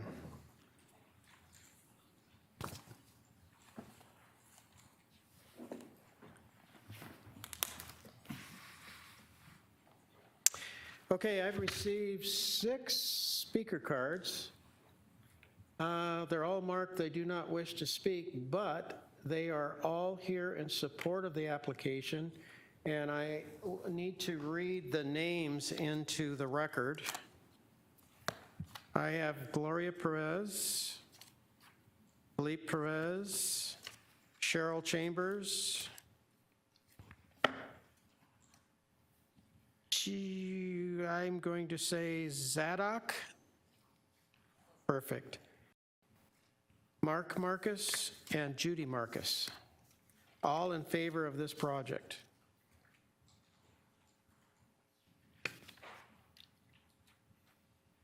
Ms. Perry? Chairperson Crow, Commissioners, there was one remaining question that staff needed to answer, and that was a comparison with the R16 zoning district in comparison to the proposal for the R1-4 PRD. So in that comparison, the R16 would allow for the minimum lot area to be 6,000 square feet with a minimum lot width of 60 and the minimum lot depth of 100. The front yard setbacks would be 15 feet to livable area and 20 feet to garage. The rear yard setback would be 20 feet. And then the side setbacks will be 5 and 10. And then the street side would be 10 feet as well. And then the maximum structure height is 30 feet. And the maximum lot coverage is 40%. Those would be the development standards for the R16 zoning district. Thank you, Ms. Perry. Commissioners, anything else? Okay, the public hearing for case number ZON 21-12 is now closed. Do I hear a motion? Mr. Chairman, Vice Chair Nyberg. I would move approval of zoning application ZON 21-12, subject to the stipulations provided in the staff report. Do I have a second? Second. Are there any further comments regarding case number ZON 21-12? Hearing none, I have a motion and a second to approve case number ZON 21-12, subject to the stipulations as outlined in the staff report. I'll conduct a roll call vote. Commissioner Crow. Aye. Vice Chair Nyberg. Aye. Commissioner Wilfong. Chairman, can I explain? Certainly. Normally, I vote these down because of the smaller lots, but you have a diversity size of lots in this, and that's part of the general plan too, so I vote aye. Very good job. Commissioner Cole. Aye.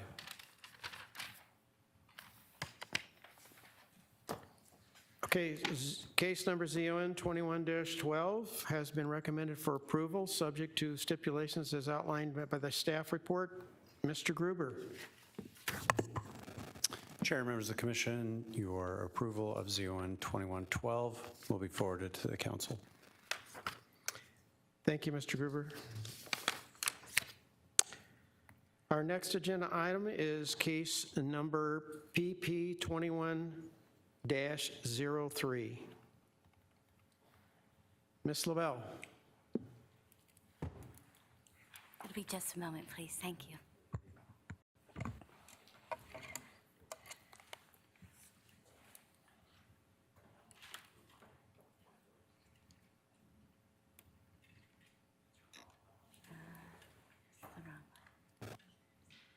There you go. Perfect. All right. This is. Ms. Lavelle, hang on just a minute. Mr. Maida?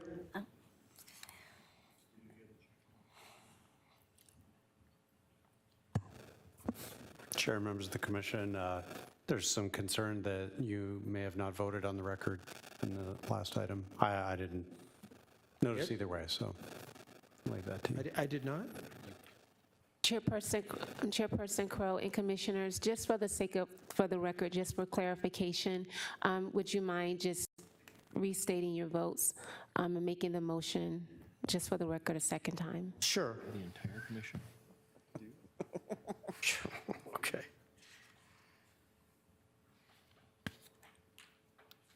Okay, I have a motion to approve ZON 21-12, subject to the stipulations in the staff report. I have a motion and I have a second. I'm going to call for a roll call vote. Commissioner Crow? Still aye. Vice Chair Nyberg? Aye. Commissioner Wilfong? Oh, you almost give me a second chance here. Aye. Commissioner Cole? Aye. Chair votes aye. Thank you. You must be tired. Ms. Lavelle, I am tired. Good evening again. Thank you, Chairman and Commissioners. This is going to be the subsequent preliminary plat application for the Alto rezone that you just voted on just a moment ago. This is application PP 21-03. This request is the approval for the Alto preliminary plat. The project size again is approximately 17 gross acres, which ends up being about 15 net. The number of lots that are proposed at this time are 89 residential lots. Again, this is the just kind of the vicinity map that shows the project site in relation to City Hall.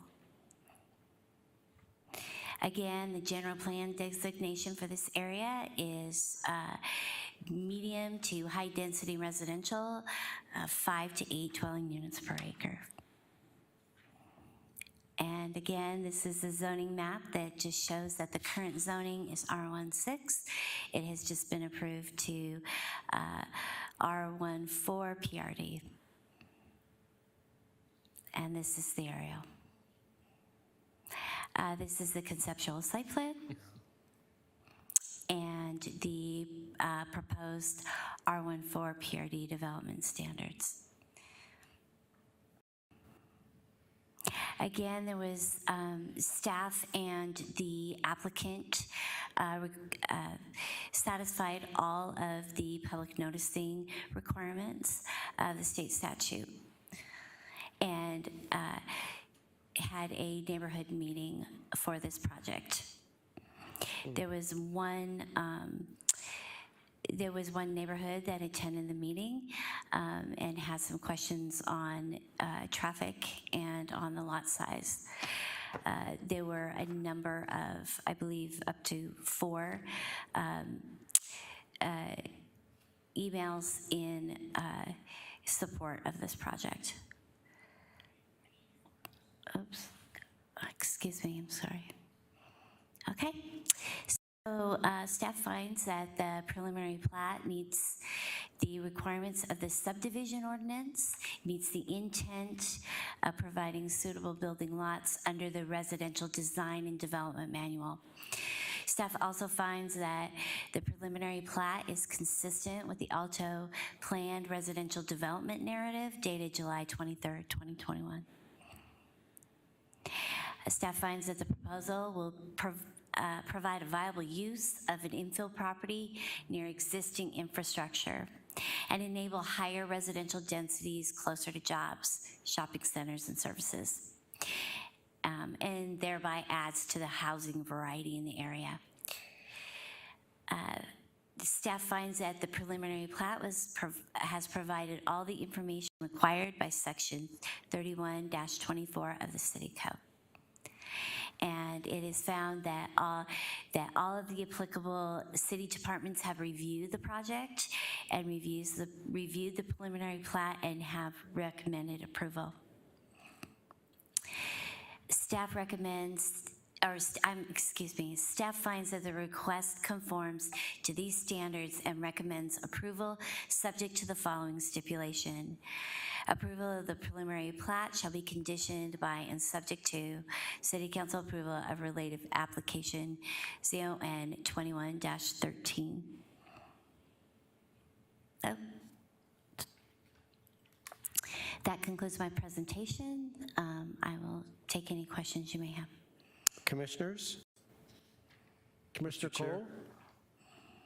Just to clarify, is the Alto rezoning application action that we just took ZON 21-12? Did that just say Does it say 2113? I said 13. Okay, just want to clarify. Yes, that's a typo, and Okay, thank you. I will check the staff report. If that is incorrect, it will be corrected. Thank you very much, Commissioner.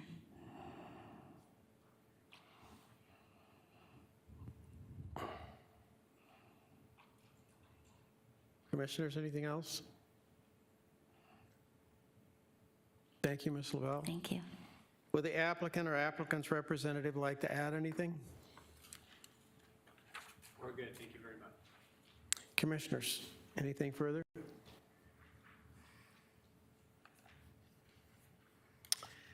I have no speaker cards. Is there anybody in the audience that would like to speak on this issue?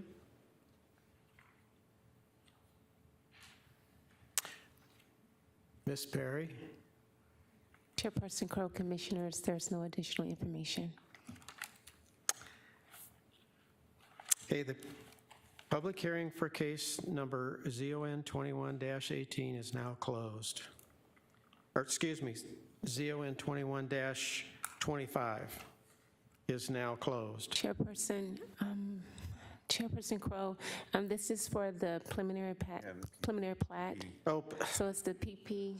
I'm getting punch drunk here. It's okay. Let me back up. The public hearing for case number PP 21-03 is now closed. Do I hear a motion? Mr. Chairman,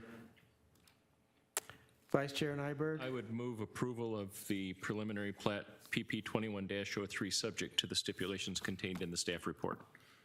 Do I hear a second? Second. Any further discussion or comments? Okay, I have a motion and a second to approve case number PP 21-03, subject to the stipulations as outlined in the staff report. I will conduct a roll call vote. Commissioner Crow? Aye. Vice Chair Nyberg? Aye. Commissioner Wilfong? Aye. Commissioner Cole? Aye. Okay, case number PP 21-03 has been recommended for approval, subject to the stipulations as outlined in the staff report. Mr. Groover, what are the next steps? Chair and members of the commission, your approval of PP 21-03 ordinarily would be final at this point, but because it is accompanied by the companion case, the rezoning matter, this approval is contingent until the City Council makes a determination regarding the zoning matter. Thank you, Mr. Gruber. Ms. Perry, is there any other business this evening? Chairperson Crow, there are none. Are there any commission comments or suggestions? Chairperson Crow, Commissioners, staff does not have other business, but for item number 8, planning staff report, we do have something. Okay, number 8 is comments and suggestions from the commission. Number 9 is planning staff report. Well, maybe my agenda is a little different than yours, so proceed. Okay, number 9, are there any planning staff reports? Ms. Perry? Yes. Chairperson Crow and Commissioners, the Commission has asked staff to provide an update on developments that have been occurring in the sports and entertainment corridor. Staff is prepared to give that presentation this evening. We have Jonathan Ramirez who will provide this presentation before the Commission.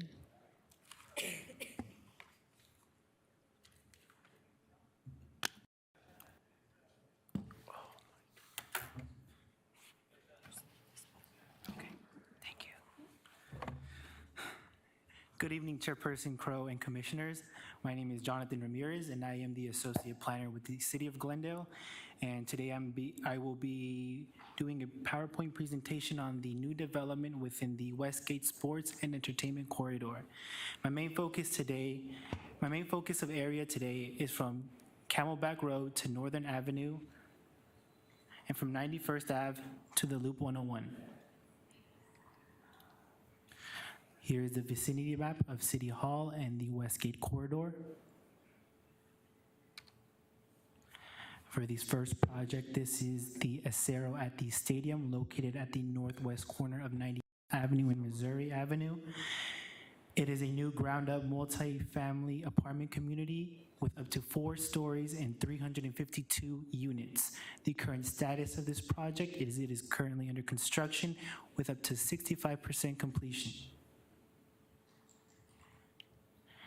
Here's what the current project looks like as of today, and what the final product will look like. The next project is the Glen 91, located at 91st Avenue and Glendale Avenue. Glen 91 is a luxury multifamily apartment community comprised of 5 4-story residential buildings with 296 urban-style units. This project is currently under construction with approximately 20% completion. This is what the current project looks like as of today, and what the final product will look like. The next one is Marrow Westgate Apartments, located at the northwest corner of 91st Avenue and Zanjero. Marrow Westgate is comprised of 3 areas. Area 1 comprised of a new high-quality senior multifamily community with approximately 189 units designed for adults ages 55 or older, while areas 2 and 3 will be comprised of residential, commercial, and office uses. The current status of this location is it is currently under construction with approximately 75% completed. This is what the current project looks like as of today, and what the final product will look like. The next one is Zanjero Apartments, located at the northwest corner of 91st Avenue and Glendale Avenue. Zanjero Apartments is a 12.1 acre site of new luxury multifamily apartment communities with up to 310 units. The current status of this project is it is currently under construction, and 60% of it is completed. This is what the current project looks like, and what the final product will look like. And here's another image of what the final product will look like. Moving forward, this is the bungalows at Westgate, located at the southeast corner of 91st Avenue and Orangewood Avenue. The bungalows at Westgate is a 19.06 acre site of new 193 multifamily bungalows. The current status of this project is it is currently under construction with approximately 60% completion. This is what the current site looks like as of today, and what the final product will look like. The next item is Stonehaven. Stonehaven is located at the northeast corner of 91st Avenue and Camelback Road. Stonehaven is a 395-acre property located at the northeast corner of 91st Avenue and Camelback Road. It is a new single-family residential subdivision with approximately 127 houses completed, with 236 houses under construction. These are some images of what Stonehaven currently looks like as of today, and what the final product will look like. The next one is the Westgate District Shops B and C, located between 93rd and 95th Avenue along Glendale Avenue. The current status of this project is it is completed. Westgate District Shops B and C are two new ground, one-story retail commercial buildings. And here's what the current project looks like. The final project looks like.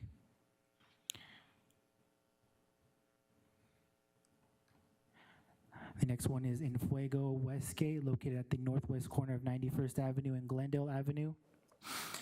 And Fuego Westgate is a new 12.86 commercial retail site consisting of 7 new ground-up one-story buildings. The current status of this project, it is under construction with approximately 85% completed. Here's an image of the Enfuego Monument side from the Glendale Avenue point of view. This is the proposed Jack in the Box, the proposed Starbucks,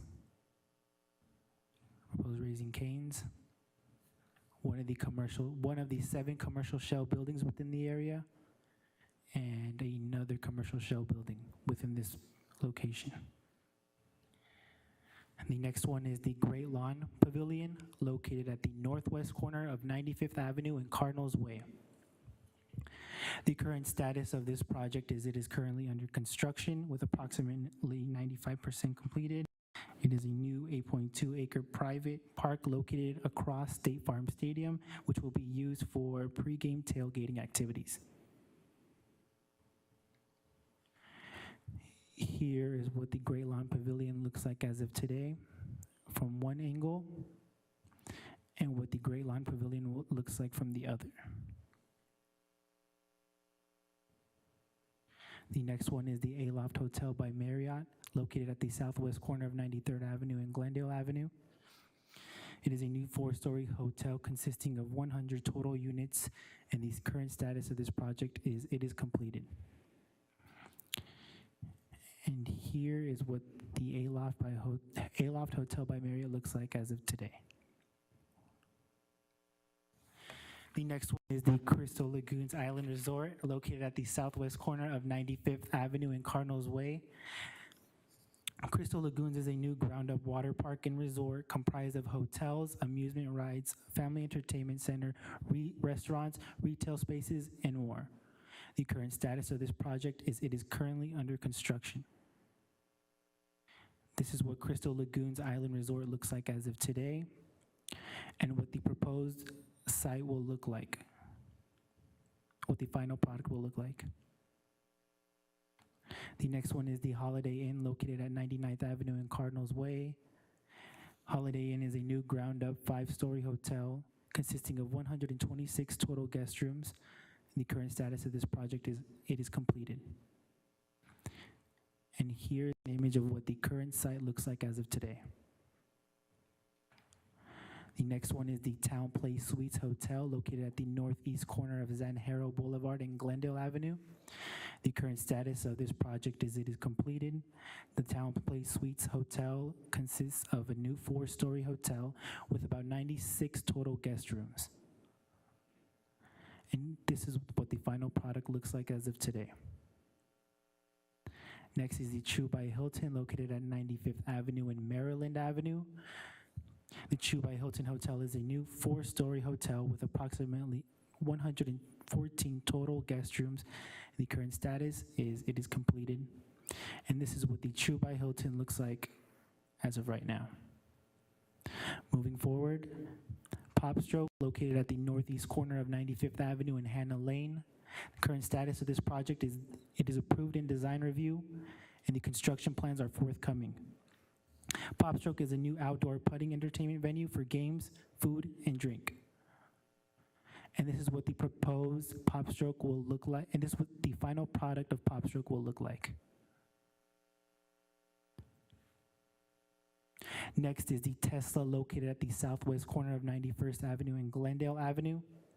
The Tesla is a new ground-up commercial building to be used for electric automobile servicing in retail PAD development, and the current status of this project is it is completed. And this is what the Tesla looks like right now. Lastly, this is Top Golf, located at 99th Avenue and Cardinals Way.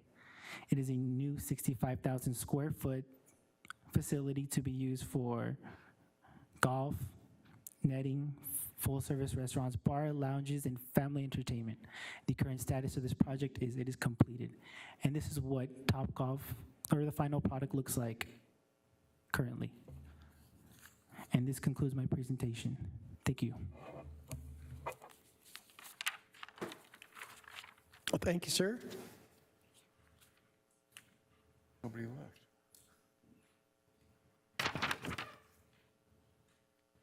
Now, Ms. Perry, anything else?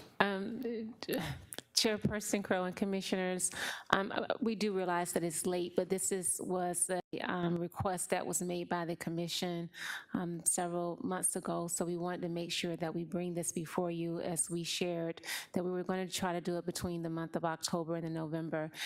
I hope that the Commission can see that the work that the Commission has done over the last few years has contributed to a lot of developments that are taking place within the city of Glendale. It's easy to kind of forget some of these projects because you're working on the entitlements, and it takes a while for the development to be constructed on site to actually see the final products. So to the Commission, we appreciate you, and we thank you for the time and the efforts that you take with the entitlement process to have all these exciting end users and developments for the community. So thank you for your contribution.